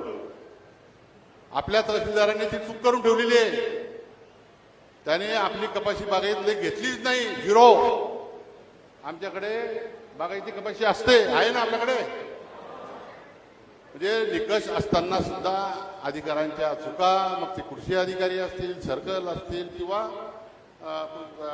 हे असतील तहसीलदार असतील, आमदारांनी काय केलं मग त्यांनी आदेश नको करायला की तुम्ही हे कपाशीचं कसं तुम्ही हे करताय, कसं नियोजन करताय. दादांनी जसं बसून नियोजन करून घेतलं, त्यांना 102 कोटी रुपये मिळतात आणि तुम्हाला दोन्ही तालुक्या मिळून तुम्हाला फक्त 73 कोटी रुपये मिळतात. हे अपयश जेवढं आपण अधिकाऱ्यांना दोष देऊ तेवढा आमदाराचा देखील दोष आहे. मी त्या लोकांना बोललो, अरे म्हटलं या दुष्काळ बिष्काळाचं किंवा ओरला दुष्काळाचं या आमदाराला घेणं नाही. यांनी वाळू, सट्टा, पत्ता, चक्रीवादळ यांचे ते भाग्यविधाते आहेत. त्यांच्या जीवावर यांनी मोठा वाढदिवस केला आणि काय नाव दिलं, निर्धार मेळावा. आम्ही तर त्याला असं म्हणतो की हा गद्दार मेळावा होता. कारण की जे आता ते बोलले की इथे उबाटाचे कार्यकर्ते बसलेले आहेत, इथे राष्ट्रवादीमधून प्रवेश केलेले कार्यकर्ते आहेत. अरे बाबा, तूच गद्दारी मोठी केलेली आहे, तर किरकोळ लोक आहेत. पण आबा त्यांनी खोके घेतले, हे कामं घेत आहेत, एवढाच फरक आहे.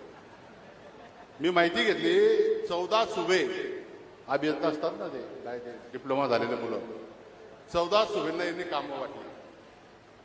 काही कॉन्ट्रॅक्टर तर आहेतच, तुम्ही पाहतात. परवाचा वाढदिवस होता, हे बिल्डर, ते बिल्डर, ते बिल्डर. असा कोणी बिल्डर काही अशी फुकट जाहिरात देत नाही.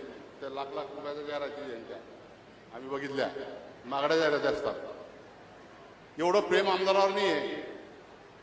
गुळ ते माशी येते थोडंफार. आता तुमच्याकडे सध्या कोणी प्रवेश रुमाल टाकला का 1 कोटीचं काम मिळून जातं. काही झालं की याचं काम होऊन जातं, तो ठेका मिळून जातो. अशा याच्याने तुमचा जो आज ते मला दिसतंय, आम्ही अनेक माझं जवळजवळ मला ते राजकारणात ज्युनियर आहे. मी 1987ला कॉलेजला आलो आणि 1991ला मी नगरसेवक झालो आणि नगराध्यक्षाचं मग नंतर कंटिन्यू राहिलो 20 वर्ष, म्हणजे 13 वर्ष. आणि ते 2001 मध्ये राजकारणात आले, म्हणजे जवळपास मी 10 वर्ष त्यांना सिनियर आहे राजकारणामध्ये. परंतु त्यांना अजूनपर्यंत भाषण कसं करावं, ठीक आहे, काही वेळा ते व्यवस्थित बोलतात म्हणजे दिवसा, परंतु आता अलीकडे ते बोलायला लागले आहेत. आमच्या प्रवेशामुळे त्यांना चिडचिड झालेली आहे. आता मला एक सांगा, भारतीय जनता पक्षामध्ये विधानसभेनंतर मी प्रवेश केला, माझ्यानंतर ताईंनी केला, ताईंनी नंतर नानाभाऊंनी केला. आता आम्हाला वाटलं, आम्ही कार्यकर्त्यांचा सल्ला केला, आम्हाला योग्य वाटलं की मोदीजींचं काम, नरेंद्रजी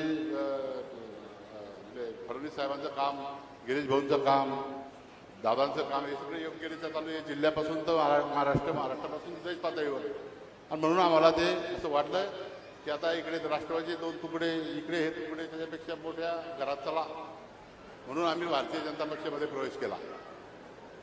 हा योगायोग आहे. परंतु आमचा प्रवेश हा आमदारांच्या डोक्यामध्ये खुपतो आहे. दादा त्यांनी इतकी लूट केली या प्रशासकीय काळामध्ये. नगरपालिका 10-15 वर्षापासून त्यांच्या ताब्यामध्ये आहे. या शहराला भविष्यामध्ये जसं तुम्ही आता 45चं नियोजन करतायत, 2045 पर्यंत पाण्याची प्रश्न सुटेल अशा पद्धतीचं नियोजन आपण करतात. परंतु आमचा पाचोरा शहरामध्ये मागच्या पंचवार्षिकला नगरपालिकेच्या निवडणुकीत मी घोषणा केली होती की माझी जर नगरपालिकेची सत्ता बसली तर मी वाघूर धरणावरून पाणी आणेल. यांनी घोषणा केली की माझी जर सत्ता आली तर मी गिरणीवरून पाणी आणेल. पाणी आम्ही गिरणीतच पितोय, परंतु थेट पाईपलाईनने आणेल. परंतु यांच्याकडून आजपर्यंत 8 वर्षामध्ये 9 वर्षामध्ये गिरणीवरून पाणी आलं नाही. पाणी पुरवठा मंत्री त्यांचे जे, परंतु यांना त्यांनी पाणी पाजलं नाही. काय पाजतात काय माहिती. मला एक सांगा, आजही गिरणाच्या केटीवर पंडित तात्या शिंदे नगराध्यक्ष होते, मी होतो. आमच्या कालावधीमध्ये ते काम झालेलं आहे केटीवरचं. त्याच्यामुळे आमच्या पाचोरा शहराचे आज काहीतरी थोडंफार पाणी मिळत आहे. तर खूप वाईट अशी अवस्था राहिली असते. परंतु भविष्याचा काहीही दृष्टिकोन न ठेवता अजूनपर्यंत आमच्याकडे पाण्याची योजना शहरासाठी येत नाही. आम्ही दादा शहराच्या मिटिंगांमध्ये बोलणार आहोत. यांनी दादा या शहरामध्ये 125 भूखंड जे ओपन पेस म्हणतो ते डेव्हलपला दिले. एका भूखंडाला 20 लाख रुपये खर्च दाखवलेला आहे. आम्ही जर तुम्ही कोणी ग्रामीण भागातला माणूस असेल किंवा शहरातला अन्य सामान्य माणसाने जावं आणि ते कंपाऊंड पाहून घ्यावं. ते कंपाऊंड मला वाटतं 4-5 लाखाच्या वर काही ते जात नाही. परंतु एका कंपाऊंडला 20 लाख रुपये त्यांनी खर्च दाखवला. जवळपास 30 कोटी रुपयाची लूट या नगरपालिकेतून वैशिष्ट्यपूर्ण मधून या लोणी मंडळींनी केलेली आहे. आणि मी बोललो की ते कॉन्ट्रॅक्टर सुबे वगैरे गरीब लोक आहेत, त्यांना काम दिलं पाहिजे, मला मान्य आहे.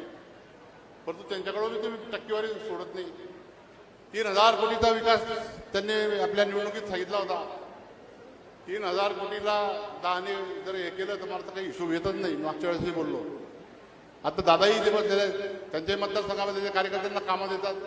परंतु एक कार्यकर्त्यांनी सांगावं की आमच्याकडून अशी काही मागणी होते, परंतु इथे दिल्या घेतल्याशिवाय कोणतंही काम होत नाही अशी त्यांच्याच कार्यकर्त्यांची अवस्था आहे. आता ती म्हणतात रीत आहे, निवडणुकीला खर्च येतो. अरे बाबा, खोके मिळाले होते त्याचा खर्च कर ना. पण आमदाराचं आता मानसिक संतुलन बिघडलेलं सारखं वातावरण आहे. काही कारण नव्हतं. परवाचा मेळावा त्यांचा जो काही त्यांच्या भाग्यविधात्यांनी केला, हे जे रेतीवाले यांनी, त्याच्यामध्ये आमच्यावर उहापोह करण्याची काही आवश्यकता नव्हती.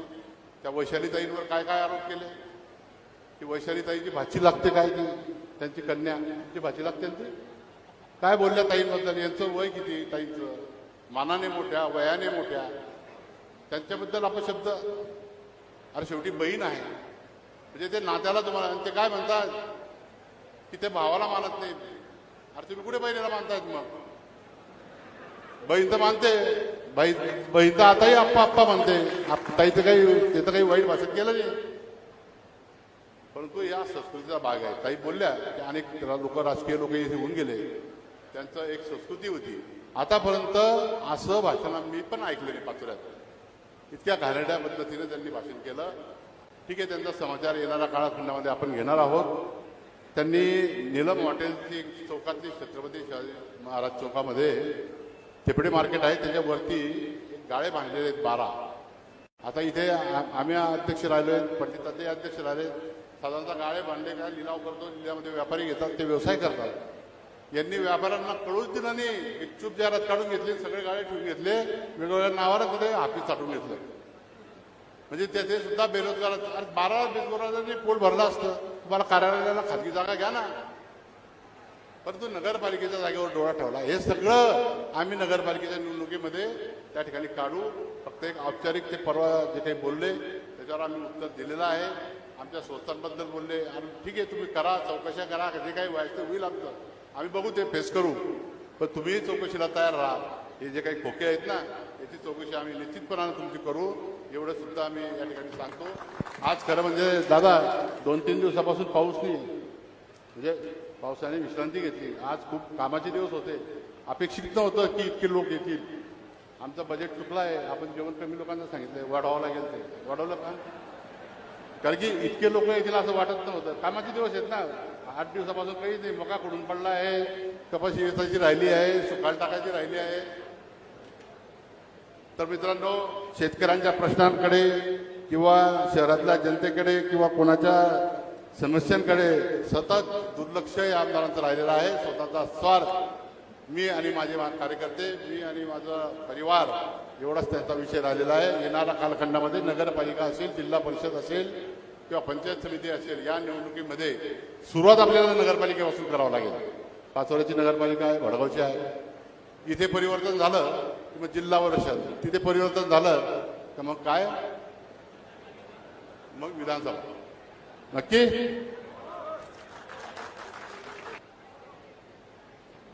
कोणत्याही निवडणुकीला सहापूर्वक जात असताना एखाद्या मोहिमेप्रमाणे आणि युद्धाप्रमाणे त्याची तयारी केली पाहिजे. जेव्हा केव्हा आपली तयारी ही उत्तम असते, तेव्हा कोणत्याही मोहिमेमध्ये यश मिळण्याची शक्यता ही जास्त असते. जेव्हा आपल्याला रणात जिंकायचं असतं त्याच्या आधी आपल्याला मनात जिंकायला लागतं आणि जे कोणी आपल्या मनात जिंकतात ते नेहमी रणात जिंकतात. या ठिकाणी बसलेला भारतीय जनता पार्टीचा संपूर्ण कार्यकर्ता प्रत्येकाने मनामध्ये निर्धार करा की या ठिकाणी स्थानिक स्वराज्य संस्थांच्या निवडणुकांचा सामना करताना आपले नेते गिरीश भाऊ महाजन यांच्या मार्गदर्शनाखाली आपल्याला एक मोठं यश संपादन करायचं आहे. मित्रांनो, भारतीय जनता पार्टीचा जिल्हाध्यक्ष म्हणून पाचोऱ्याचे विद्यमान आमदार साहेब यांनी पक्षाबद्दल जी काही टिप्पणी केली त्याचं मी काही संक्षिप्त मध्ये भारतीय जनता पार्टीची बाजू मांडणार. भारतीय जनता पार्टीच्या नेतृत्वामध्ये महाराष्ट्रामध्ये सरकार आहे. लोकसभेच्या निवडणुका संपन्न झाल्यानंतर 5 भारतीय जनता पार्टीचे आमदार, 5 शिवसेनेचे आमदार आणि 1 राष्ट्रवादीचा आमदार जिल्ह्यामध्ये निवडून आला. गिरीश भाऊंच्या नेतृत्वामध्ये 11 पैकी 11चा निकाल आपण दिला. आपण जर विचार केला, शिवसेनेचं पाचोरा सोडून इतर जर सगळ्या महायुतीच्या आमदारांना विचारलं, पालकमंत्री गुलाब भाऊंना विचारलं की तुमच्या विजयामध्ये सिंहाचा वाटा कुणाचा आहे, ते म्हणतात भाजपच्या कार्यकर्त्यांचा आहे. तुम्ही विचारा, चंदू अण्णांना विचारा, चोपड्याच्या चंदू अण्णांना विचारा, मुक्ताईनगर मधल्या चंदू अण्णांना विचारा, इतकंच काय राष्ट्रवादीच्या अनिल दादांना विचारा की सगळ्या महायुतीच्या सोबत लढणाऱ्या मित्र पक्षांच्या 6ही आमदारांना निवडून आणण्यामध्ये भारतीय जनता पक्षाच्या कार्यकर्त्यांचा हा सिंहाचा वाटा राहिलाय. फक्त एकच आमदार कुरबुरकर राहिला. मग 5 गलत आहेत का बोलावं, एकटा बरोबर का विचार करून तुम्ही सांगा. भारतीय जनता पार्टीचा कार्यकर्ता शेव मुरमुरे खाऊन काम करणारा कार्यकर्ता आहे. भारतीय जनता पार्टीचा कार्यकर्ता नेत्याच्या चेहऱ्यावर प्रेम करत नाही. भारतीय जनता पार्टीचा कार्यकर्ता हा पक्षाच्या कमळ या चिन्हावर प्रेम करतो आणि म्हणून भाजपचा कार्यकर्ता जो कोणी भारतीय जनता पार्टीच्या विश्वासार्हतेवर प्रश्नचिन्ह निर्माण करेल, जो कोणी भाजपबद्दल बरं वाईट बोलेल, त्याला येणाऱ्या निवडणुकीमध्ये धडा शिकवल्याशिवाय राहणार नाही अशी माझी खात्री आहे. या ठिकाणी जाताना आपण निर्धार करून जायचा आहे की ज्याने ज्याने आपल्या पक्षाला आपण आई मानतो आणि ज्याने ज्याने आपल्या पक्षावर, आपल्या आईवर उलटसुलट आरोप केले त्याला धडा शिकवल्याशिवाय आपण स्वस्थ बसायचं नाहीये. आदरणीय एकनाथ शिंदे साहेब मुख्यमंत्री झाले 2022 मध्ये, तर माननीय एकनाथ शिंदे साहेबांचं वाक्य होतं की माझ्या पाठीशी महाशक्ती उभी राहिल्यामुळे हे बंड शक्य होतं. आणि तुम्ही काय तत्व ते 13 होतात, 13 50 त्यांना गिरीश भाऊने लायसन देवा भाऊ लायसन करा.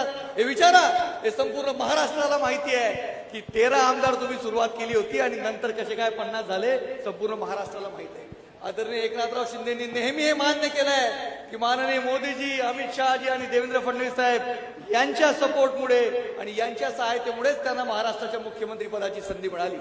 मित्रांनो, विचार करले ना तुम्ही, भाजपना 125 त्यासना 40 असं कोणी शेका मुख्यमंत्री खुर्ची द्यावले, तरी देखील भारतीय जनता पार्टीचे आमचे नेते आदरणीय देवेंद्रजी फडणवीस यांनी मुख्यमंत्री पदाचा सन्मान त्यांना दिला.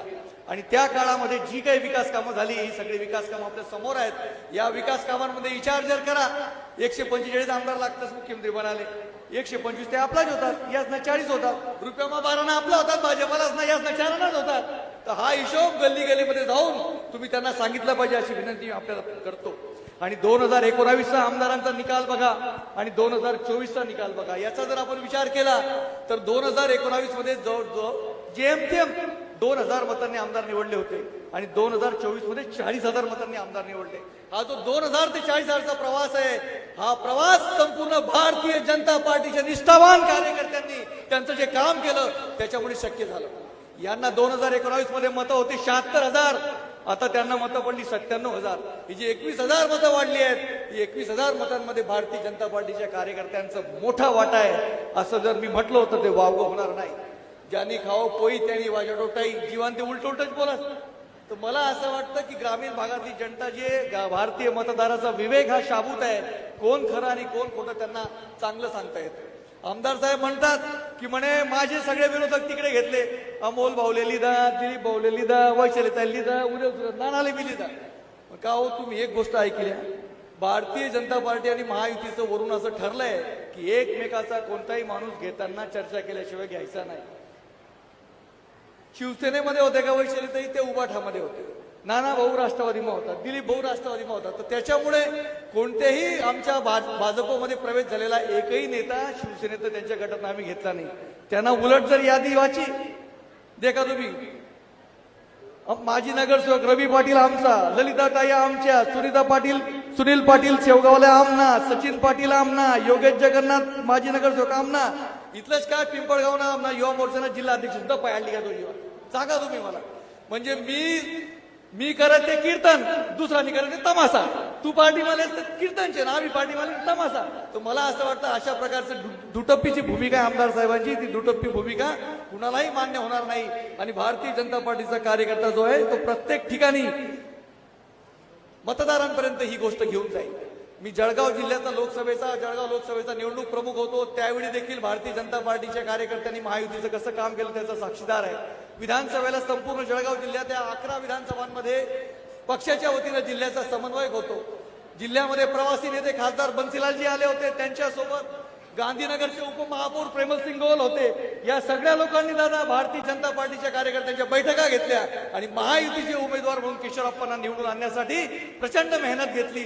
आणि एवढं करून देखील दगड खालना हात निघी घ्या, निकाल लागी घ्या ते म्हणजे भाजपाने गद्दारी केली. अरे गद्दारी कोणी केली हे सगळ्यांना माहिती आहे. 2019 मध्ये मोदीजींचा चेहरा आणि देवेंद्रजींचा चेहरा घेऊन आपण सत्तेमध्ये आलात आणि एकदा का तुम्ही निकाल लागला तर उद्धव ठाकरेंनी जी गद्दारी केली त्या गद्दारीमध्ये तुमचा सहभाग होता. तुम्ही देखील त्या गद्दाराच्या वाटेने गेले होता. त्याच्यामुळे तुम्हाला भारतीय जनता पार्टीला गद्दार बोलायचा कोणत्याही प्रकारचा अधिकार नाहीये. आणि भारतीय जनता पार्टीच्या सगळ्या कार्यकर्त्यांनी पुढील काळामध्ये आमदार साहेबांची ही सगळी जी लबाडी आहे ही सगळी लबाडी उघड केली पाहिजे अशी मी सगळ्यांना आपल्याला विनंती करतो. विधानसभेचा निकाल जर आपण बघितला 58,000 मते वैशाली ताईले, 58,000 मते अमोल भाऊले, जवळपास त्याच्यानंतरचे 10,000 मतं दिलीप भाऊ आणि त्या सगळ्यांना. तर जवळपास आमदारले पडेल 97,000 ने आपल्याकडे 1,30,000. ते 97,000 विरुद्ध 1,30,000 त्यांना धाक पडेल भाऊले, त्यामुळे लढाई राहिना.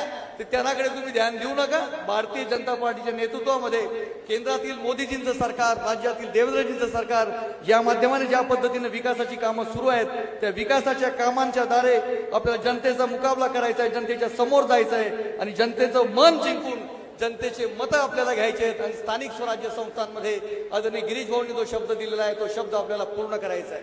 गिरीश भाऊंबद्दल सांगायचं म्हटलं म्हणजे काय, मैं बोलता नहीं हूं पर एक बार जबान दे दी तो मैं अपने आप की भी नहीं सुनता. गिरीश भाऊ ने सांगून टाकलंय की जिल्हा परिषदेवर भारतीय जनता पार्टीचा अध्यक्ष बसेल तर बसणार म्हणजे बसणार. आजपर्यंत जेव्हा गिरीश भाऊंनी भविष्यवाणी केली आहे तेव्हा ती कधी खोटी ठरली नाही.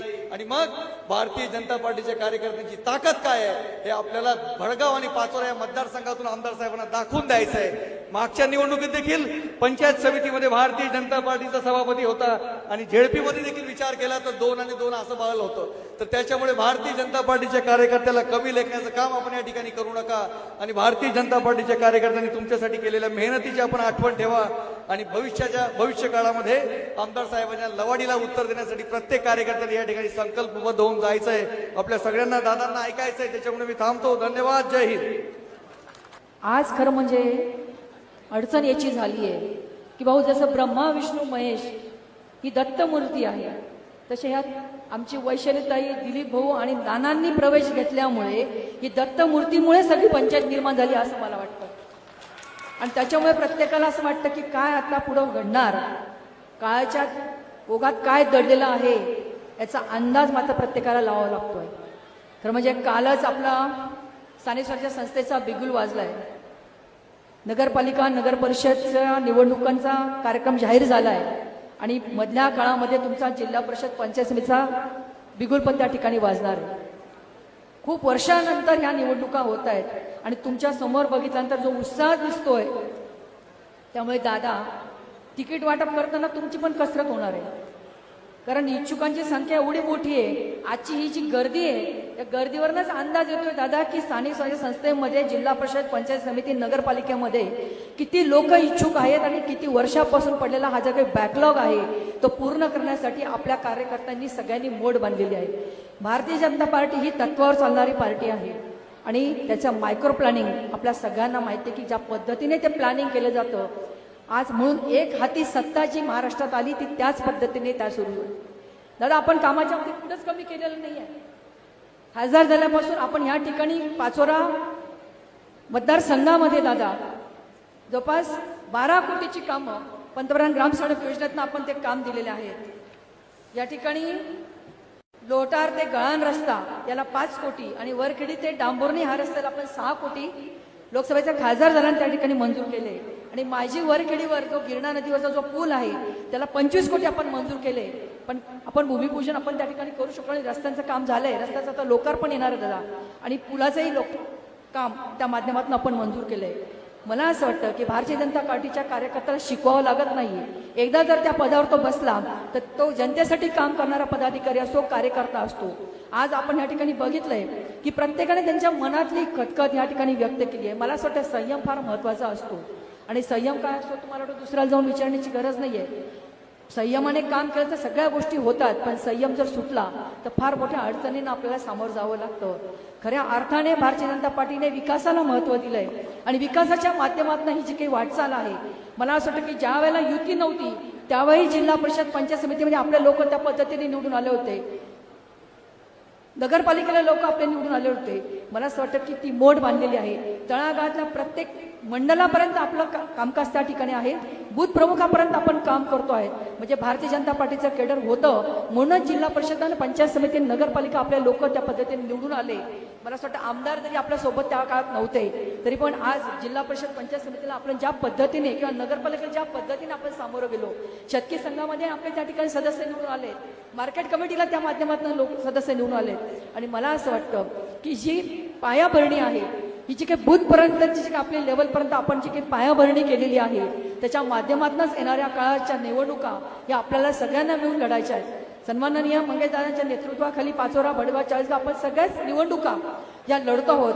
सन्माननीय गिरीश भाऊंनी संकट मोचन म्हणून भाऊचा इतिहास आहे आणि भाऊंनी ज्या पद्धतीने एखाद्या विषयाला जर हात घातला तर त्याचं चोख उत्तर देण्याची ताकद जे भाऊ देऊ शकतात ते आपल्या कार्यकर्त्यांच्या बळावर. कारण कार्यकर्त्यांचं बळ काय आहे हे आपल्या सगळ्यांना माहिती आहे आणि म्हणूनच मला असं म्हणायचं आहे की ज्या ज्या ठिकाणी गिरीश भाऊंनी शब्द दिलेला आहे आणि गिरीश भाऊंनी जर एकदा शब्द दिला तर ती काळ्या दगडाची रेष कोणी पुसण्याची ताकद आणि हिंमत त्याची कोणामध्ये नसते आणि ती ताकद कोणाच्या बळावर आहे ती भारतीय जनता पार्टीच्या केडर बेस असलेल्या पार्टीच्या बळावर भाऊ त्या पद्धतीने आपल्या घोषणा ज्या केल्या त्या पूर्ण करण्याचा प्रयत्न या माध्यमातून करतायत.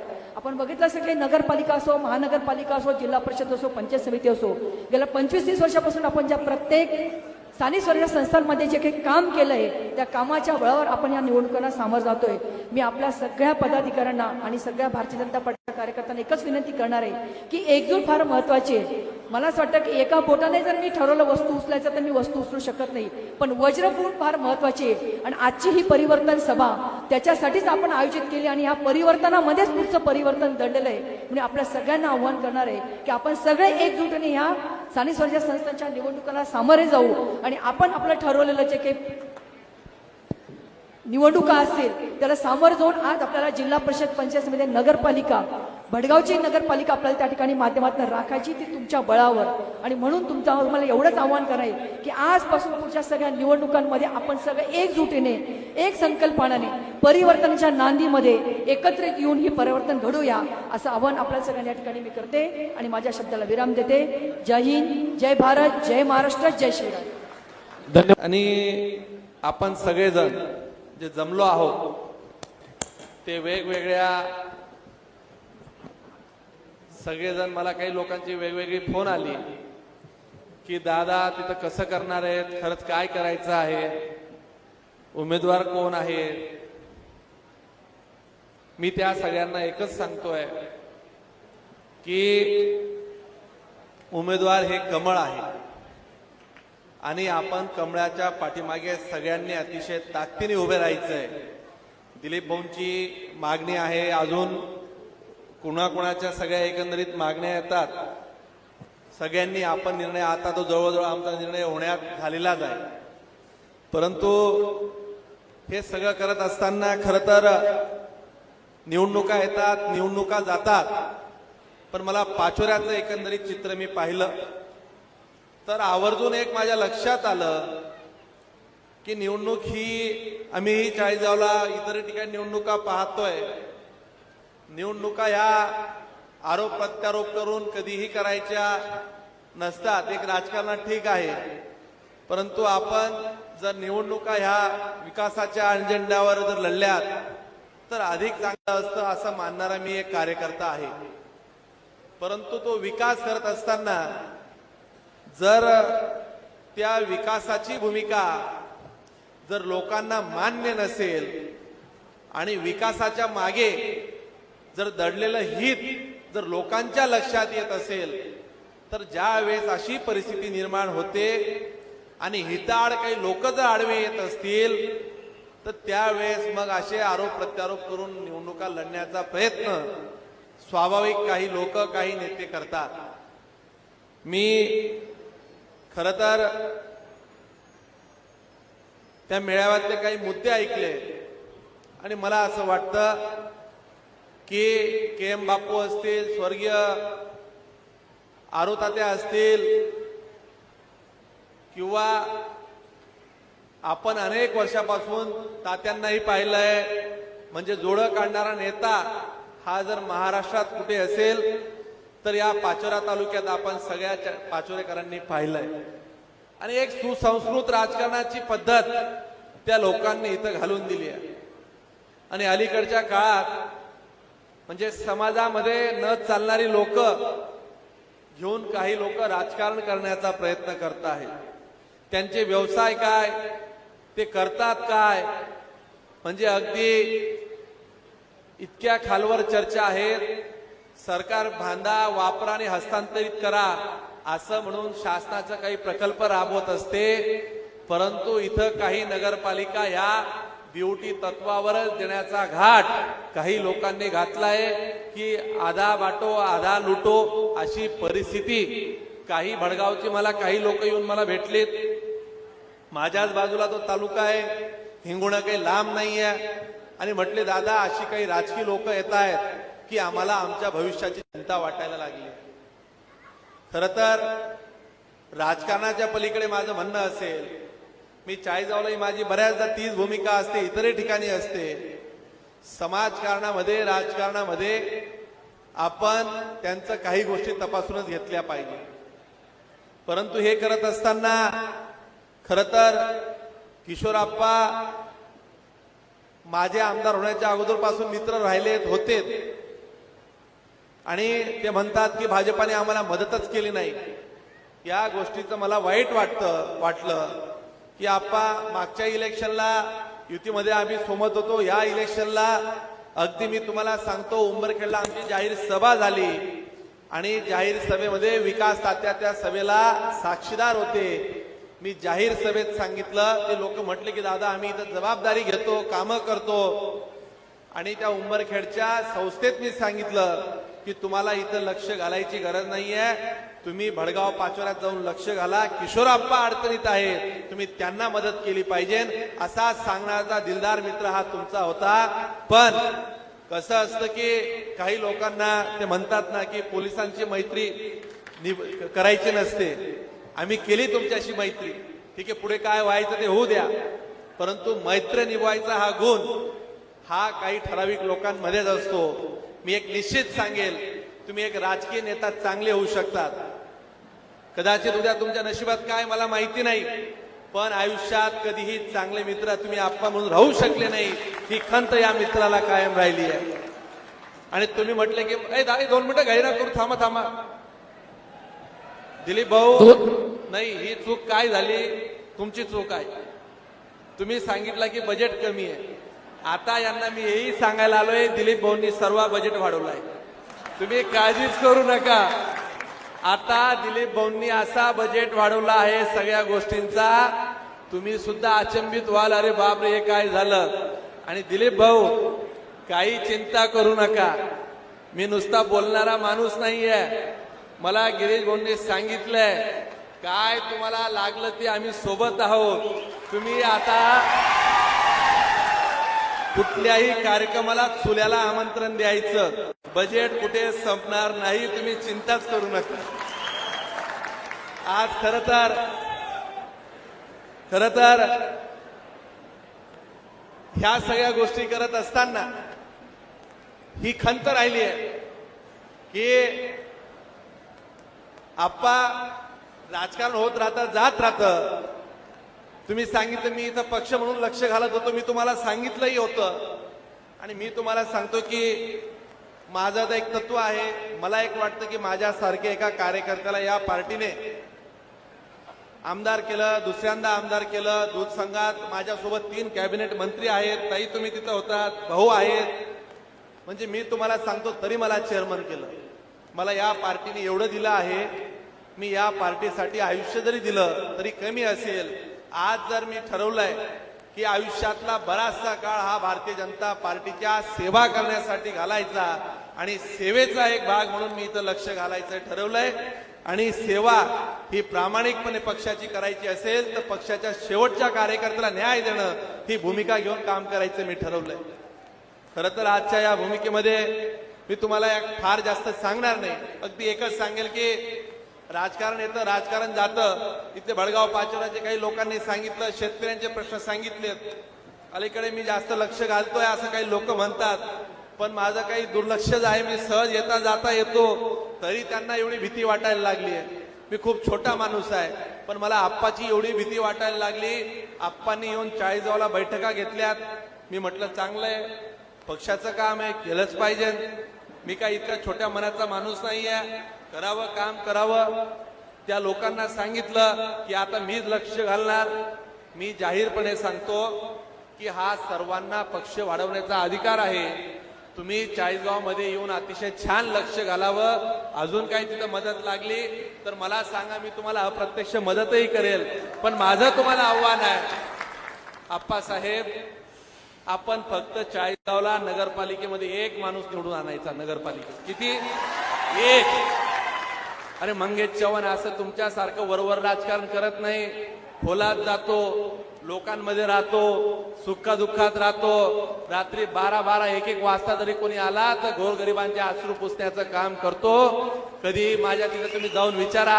आणि मला तुम्हाला सांगायचंय, 1 माणूस जर निवडून आला, पहिलं काम मी पाचोऱ्याला येऊन किशोर आप्पांचा जाहीर सत्कार करेल की आप्पा तुम्ही शिंदे सेनेचा 1 माणूस तरी निवडून आणला, जाहीर सत्कार करायला मी इथे येईल. मला याचं वाईट वाटलं नाही. ताई, राजकारण बघा होत राहतं. मी मराठा आहे, मला अजून सुद्धा माहिती नव्हतं. माझ्या रक्तात कधी जात आली नाही. आज इथं दिनू तात्या इथं बसलाय, माझ्याकडे कधी जात लागू माझ्या डोक्यात आली नाही. मला वाईट एका गोष्टीचं एवढं वाटलं, मी रात्रभर व्यथित झालो. मला 2-3 लोकांनी येऊन जेव्हा सांगितलं की ते म्हणतायत की राजपूत समाजावर अन्याय होतोय ना आप्पा राजपूत आहे म्हणून आप्पाला त्रास होतो आणि समाजाची बैठक घ्यायची आहे आणि आपल्याला राजपूत समाज एकत्र करायचा आहे. मी ताई तुम्हाला बोललो की असं चाललंय. मी ताईच्या पाठीमागे उभा राहिला. ताई कुठल्या समाजाची आहे? राजकारणात जे गांडू लोक असतात ते समाज पुढे करतात. मी कधी माझ्या आयुष्यात समाज पुढे केला नाहीये. मी तुम्हाला दुसराही प्रश्न सांगून जातो. तुम्ही जाहीरपणे तुमच्या समाज बांधवांना विचारा. सर्व समाज बांधवांना, तिथं साळी असेल, कोली असेल, तिली असेल, माळी असेल, वंजारा असेल, बंजारा असेल, 18 पगड जातींना घेऊन मी काम करतो. तुमच्या समाजातल्या प्रमुख लोकांना तुम्ही विचारा, तुम्हाला तोंडावर सांगतील आप्पा तू जरी आमच्या जातीचा आहे पण जातीपेक्षा आम्ही हा माणूस आमच्या जवळचा, हे उत्तर तुम्हाला लोक देतील. कदाचित आप्पा तुम्हाला हा विश्वास असेल की तुमचा समाज तुमचा ऐकेल, पण माझा समाज माझं इथं ऐकणार नाही हे आप्पांना माहिती असेल. कारण की समाज जरी मोठा असला पण समाज हा एक होत नसतो असं आप्पांना हे माहिती असेल. कदाचित आप्पांना तो विश्वास असल्यामुळे आप्पांनी जातीचं कार्ड त्या तालुक्यात टाकलं.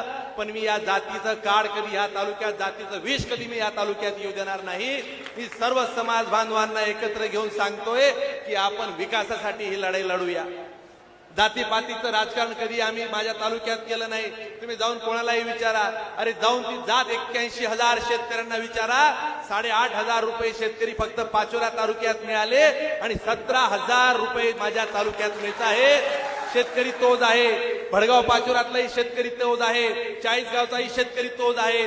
तुम्ही 8,500 रुपये भरपाई दिली, मी 17,000 रुपये भरपाई दिली. कुठली जात पाहिली नाही, कुठला पक्ष पाहिला नाही, कुठला गट पाहिला नाही. हे का झालं नाही? तुमचा शेतकऱ्यांमध्ये कधीही जीव नव्हता. शेतकऱ्यांमध्ये तुम्हाला कधीही आपुलकी नव्हती. तुम्ही राजकारणासाठी जात, राजकारणासाठी शेतकरी पुढे आणता, म्हणून तुम्हाला ते काम करता आलं नाही.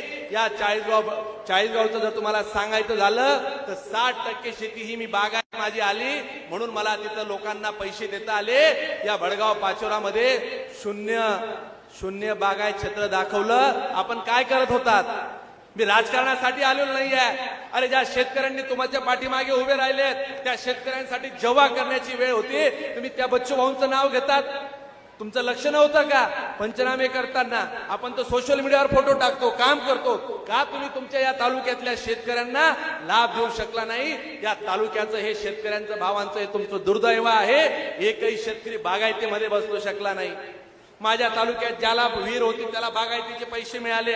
तुम्ही माझ्या तालुक्यातल्या कुठल्याही जातीच्या माणसाला विचारा, कोणालाही विचारा, तुम्हाला एकूण एक शेतकरी सांगेल की आमचा जातीचा माणूस असेल तर हा मंगेश दादा आहे.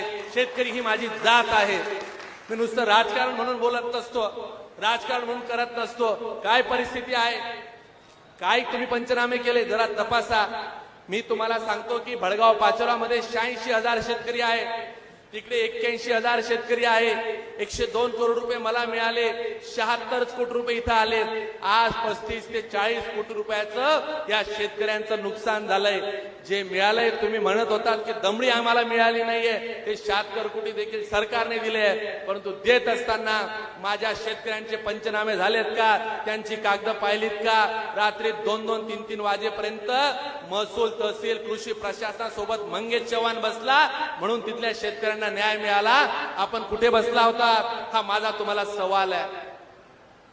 अरे कधीतरी काम करत असताना राजकारणाच्या पलीकडे काम करायचं असतं, सर्व समावेशक भूमिका घ्यायच्या असतात. ही माणसं आमच्या सोबत आली. याचं दुर्दैव मला वाटलं की तुम्ही काय सांगितलं की यांच्या संस्था आहेत, शिक्षण मंत्री आमचा आहे. माझं तुम्हाला सगळ्यांना सांगणं आहे, मी राजकारणावर बोलणार नव्हतो, मला त्यांना दुखायची भूमिका नव्हती. पण जर कधी आमच्या सवंगड्यांना, आमच्या सहकार्यांना कोणी सांगत असेल की मी आमदार आहे, माझ्या सरकारमध्ये माझे मंत्री आहे, आम्ही इथं काय गोट्या गोट्या खेळायला बसलो नाहीये. महाराष्ट्राचा मुख्यमंत्री हा आमचा आहे, आम्ही पण मुख्यमंत्री हा राज्याचा आहे असं म्हणून आम्ही काम करतो. जर तुमच्या मनात जर ह्या सत्तेचा जर कधी वेगळ्या पद्धतीने डोक्यात हवा गेली असेल की आम्ही चौकशा लावू, लोकांना अडचणीत आलो, माझं तुम्हाला आज जाहीर आव्हान आहे, तुम्ही लावून दाखवा चौकशा. काय बघायचं ते होऊनच जाऊन द्या. ही माणसं बसलेली इथं एकूण एक माणूस आमचा भारतीय जनता पार्टीचा आहे. राजकारण गेलं तेल लावायला, राजकारण गेलं चुलीत. भारतीय जनता पार्टीच्या एका कार्यकर्त्याला त्रास झाला तर मंगेश चव्हाण 1 तारखेला इथं हजर असेल. तुम्ही कोणीच काळजी करू नका. आम्ही ऐकून घेतो म्हणजे काय गांडूची अवलाद समजू नका. आमच्या मुख्यमंत्र्यांवर तुम्ही बोलतात, अरे आपला पगार किती, आपण बोलतो किती, बोलायचं कोणावर? आणि मी आज प्रेमात सांगून चाललोय, तुम्ही तिथे येऊन सांगितलं स्वर्गीय राजू दादांच्या, अरे मरणाच्या ठिकाणी राजकारण, मरणाच्या ठिकाणी म्हटले की त्या परिवाराच्या पाठीमागे आम्ही उभे आहोत आणि त्या परिवाराला सहानुभूती दिली पाहिजे. अरे स्वर्गीय आरो तात्यांची पण मुलगी होती तेव्हा तुम्हाला का नाही आठवलं? त्या मुलीच्या पाठीमागे का तुम्ही उभे राहिले नाहीत? तात्या दिलीप भाऊंच्या बी घरात घटना घडली तेव्हा तुम्हाला दिलीप भाऊ आप्पा गेल्यावर का आठवले नाहीये? म्हणजे तुम्ही राजकारण करता. अरे मरणाचं राजकारण मंगेश चव्हाणने कधी केलं नाही. राजू देशमुख माझा विरोधक होता, मी जाहीरपणे सांगायचो की माझा विरोधक खानदानी आहे, हा सांगणारा मंगेश चव्हाण आहे. आणि मला काय सांगता आप्पा, आता मला मर्यादा आहे, मी बोलायचं टाळणार होतो, पण आता बात निकली है तो बहुत दूर तक जाएगी. मी आता काही गोष्टी राखून ठेवतोय. मी तुम्हाला सांगायला आलोय, आपण या तालुक्याला तुलनात्मक सांगतो, सत्तेची माझी 30 महिने चाळीसगाव तालुक्यात जाऊन पहा, चाळीसगाव बोलायला लागलाय. अजून तर खूप काम आम्ही हातात घेतलेली आहेत. विकासाचं राजकारण करू, लोकांना न्याय देऊ. मी तुम्हाला सांगतो, मी आज विकासाच्या मुद्द्यावर ताईंनी तुम्हाला सांगितलं की आम्ही काही रस्ते केले आहेत. गेल्या अनेक वर्षापासून इथं पिंपरी, कसगाव, बरेचशी ती आमची खालची वरची सगळी लोक आलेली आहेत. असा सांगणारा नेता जर तुम्हाला कोणी भेटला तर मी तुम्हाला सांगतो की आपण त्याचा सत्कार करू. गेल्या अनेक वर्षापासून तुम्ही बलून बंधारे ऐकायचे, आता होतील तसं होतील, ऐकत होते की नाही भडगाव पाचोरावाले? मी या जाहीर मंचावरनं तुम्हाला सांगून जातो, ह्या 4 वर्षाच्या आत जर तुमचे बंधारे हे आता आम्ही साध्या पद्धतीने करायला घेतले, त्याच्या सगळ्या बैठका मी लावल्यात, गिरीश भाऊंचं ठरलंय, जर ते 7 बंधारे तुमच्या भडगाव पाचोऱ्याला त्याचा मोठा लाभ होणार आहे. जर नाही केलं तर मंगेश चव्हाण या भडगाव पाचोऱ्याला कधीही मतं मागायला येणार नाही, हे आज तुम्हाला सांगून जातोय. अरे विकासाची आपण स्पर्धा करू, विकासावर चर्चा करू, या गावाला पाणी पाजायचंय, आज जबाबदारी आम्ही स्वीकारतोय.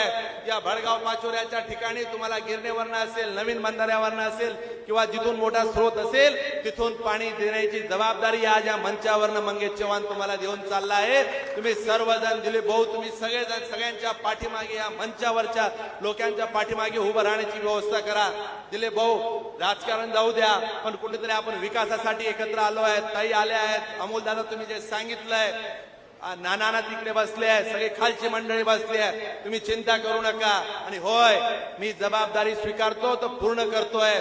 भडगाव पाचोऱ्यामध्ये मी आजवर लक्ष घालत नव्हतो, आता तुम्ही लक्ष चाळीसगावला घालायचंय आणि मीही इथं लक्ष घालणार आहे, हे आज तुम्हाला सांगून जातो. खर तर गिरणेचा पाण्याचा प्रश्न एवढ्या वर्षापासून सांगण्यात आला, एवढ्या वर्षापासून अनेक प्रश्न इथं मांडण्यात आले, परंतु ते अजून संपेनात. मी तुम्हाला सांगतो की येणाऱ्या सार्वत्रिक या निवडणुकीच्या अनुषंगाने सगळ्या बैठकांसाठी तयारी करा.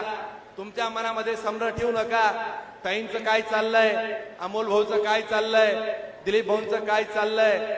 आता दिलीप भाऊंच्या पक्क लक्षात येऊन गेलंय काय चाललं, कसं करायचं. दिलीप भाऊ, तुम्ही आणि या अनुषंगाने मनामध्ये कुठलीही शंका न येऊ देता आपण सर्वांनी ताकदीने हे निवडणुका लढायची आहे. मित्र पक्षावर एक मर्यादित आम्ही आरोप करावे हे आमचा ठरलेला अजेंडा होता, परंतु आता समोरच्या प्रति हल्ले झाले, आम्ही तरी काय करणार.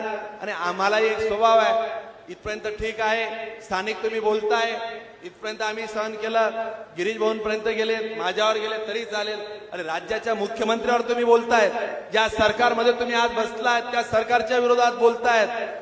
आता मी तुमच्या नेत्यांमध्ये कधी एक शब्द ब्र काढला नाही की दिलदार मनाचा नेता सांगणारा मी आहे की एकनाथ शिंदे हा सगळ्यांना मदत करायचा, हे आम्ही सांगतो. तुम्ही सांगता की कवडी दिली नाहीये.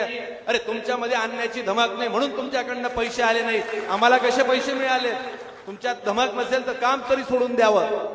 आज या निवडणुकीच्या अनुषंगाने आपण जाताना सगळ्यांनी एकच संकल्प करायचा आहे की आपल्याला या पाचोरा नगर परिषदेमध्ये कमळ फुलवायचं आहे. यासाठी ताई तुम्ही सगळेजण, अमोल दादा, भाऊ, सगळ्यांनी एकत्र हातात हात घेऊन काम होणार आहे. आणि तुम्ही मनातल्या सगळ्या शंका काढून टाका. मी भडगाव पाचोऱ्यामध्ये पाहिलं की ते मनामध्ये त्यांना वेगळंच काहीतरी येतं, उद्याचं कसं होईल, परवाचं कसं होईल. तुम्हाला सांगतो, आजची पण व्यवस्था आम्ही केली आहे, उद्याची पण व्यवस्था केली आहे आणि परवाची पण व्यवस्था केली आहे. तुम्ही कुठल्याच व्यवस्थेची काही काळजी करू नका. आज आपण या मेळाव्यासाठी सगळीच लोक इथं मोठ्या संख्येने उपस्थित राहिलात, म्हणून आपलं मनापासून आभार व्यक्त करत असताना जाताना आपण विजयाचा संकल्प आपण मनात घेऊन जावा की आपण सर्वजण हा विजय खेचून आणणार आहोत, हा विश्वास या मेळाव्यात घेऊन जावा. खर तर या कार्यक्रमाच्या माध्यमातून आपण बऱ्याच वेळपासून थांबला आणि आता 2:15 झालेले आहेत. मी निश्चित अपेक्षा व्यक्त करतो की विरोधकांचे 12 वाजवल्याशिवाय तुम्ही स्वस्थ बसणार नाहीत. आपली अनेक वर्ष काय बाबा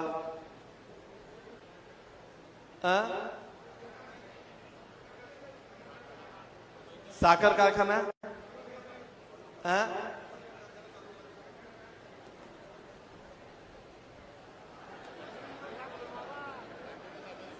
बाबा, मी त्याच्यावर तुम्हाला आता बोलत नाही, त्याच्यावर सविस्तर भूमिका सांगतो. काय आहे, मी कधी कुठलंही काम पहिले करत असतो. आता सार्वत्रिक सांगायला नको, तिथं वेगवेगळ्या अडचणी आहेत. मी 10-15 दिवसापूर्वी कारखाना या विषयावर चर्चाही केली होती. आपण त्यावेळेवर एक वेगळी भूमिका घेऊ, परंतु स्थानिक आमदारांनी त्याच्यात लक्ष घालणं अपेक्षित असतं. आपण त्याच्यावर वेगळी भूमिका, कारखान्याचा विषय तेवढाच गंभीर आहे, परंतु असे मुद्दे फक्त राजकारणासाठी काही लोक भावनिक करतात, भावनिक आणतात. मला असं वाटतं की त्यातनं काही कॉन्क्रीट सोल्युशन जर निघत असेल तर मी ते तुम्हाला देण्याचा प्रयत्न करतो. आजच्या या परिवर्तन मेळाव्यासाठी आपण एवढ्या मोठ्या संख्येने जमलात, सगळ्यांना मी पुन्हा सांगेल की तुम्ही सगळेजण कोणीही चिंता करण्याचं कारण नाही. भारतीय जनता पार्टी सारखा पहाडासारखा पक्ष हा सगळ्या तुमच्या पाठीमागे आहे. नेते नेतृत्व हे सगळे तुमच्या सोबत आहेत.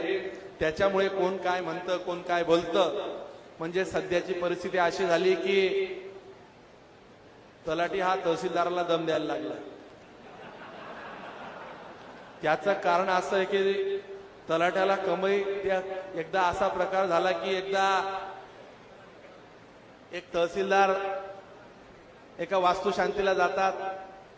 तलाट्याची ती वास्तुशांती असते, दोघं नवरा बायको जातात आणि तहसीलदाराची घरची वास्तुशांती म्हणून तिथे दोघं जातात आणि त्यांचं घर पाहतात. आणि ते तलाठीचे बायको म्हणते की का हो, नाही तलाट्याचं घर पाहायला जातात. उलट सांगितलं, तहसीलदार नवरा बायको हे तलाट्याचं घर पाहायला जातात आणि ते घर पाहिल्यावर तहसीलदारांची बायको म्हणते की तुम्ही तलाठी कधी होणार. अशी परिस्थिती सध्या काही ठिकाणी झाली आहे. पण मला असं वाटतं की आपण जातीपातीचं राजकारण बाजूला सोडून, खरं तर मी पुन्हा तो मुद्दा सांगेल की मी आपणना किंवा कोणाला ताई, तुम्ही सगळेच माझ्यासोबत काम करतात, माझ्या डोक्यात कधी माझ्या आयुष्यात जात आली नाही. पण आपणनी भडगाव म्हणजे इथं चाळीसगाव, इथं काय चालतं मला माहिती नाही, पण चाळीसगावच्या लोकांच्या डोक्यात जात घातली ते माझ्यासाठी दुर्दैव आहे. ते मी माझ्या आयुष्यात कधी विसरू शकणार नाही. अरे विरोध करा, माझ्यावर बोला, काय बोलायचं बोला. अरे माझी ती समाजाची माणसं आहे, जीवाभावाची माणसं आहे. पण तुम्ही वेगळ्या मुद्द्यावर इलेक्शन नेऊ नका, आपण विकासावर इलेक्शन नेऊ, हे मी तुम्हाला आज पुन्हा सांगतो. पुन्हा एकदा या मेळाव्याच्या निमित्तानं आपला आभार व्यक्त करतो, थांबतो. धन्यवाद. जय हिंद, जय महाराष्ट्र. धन्यवाद.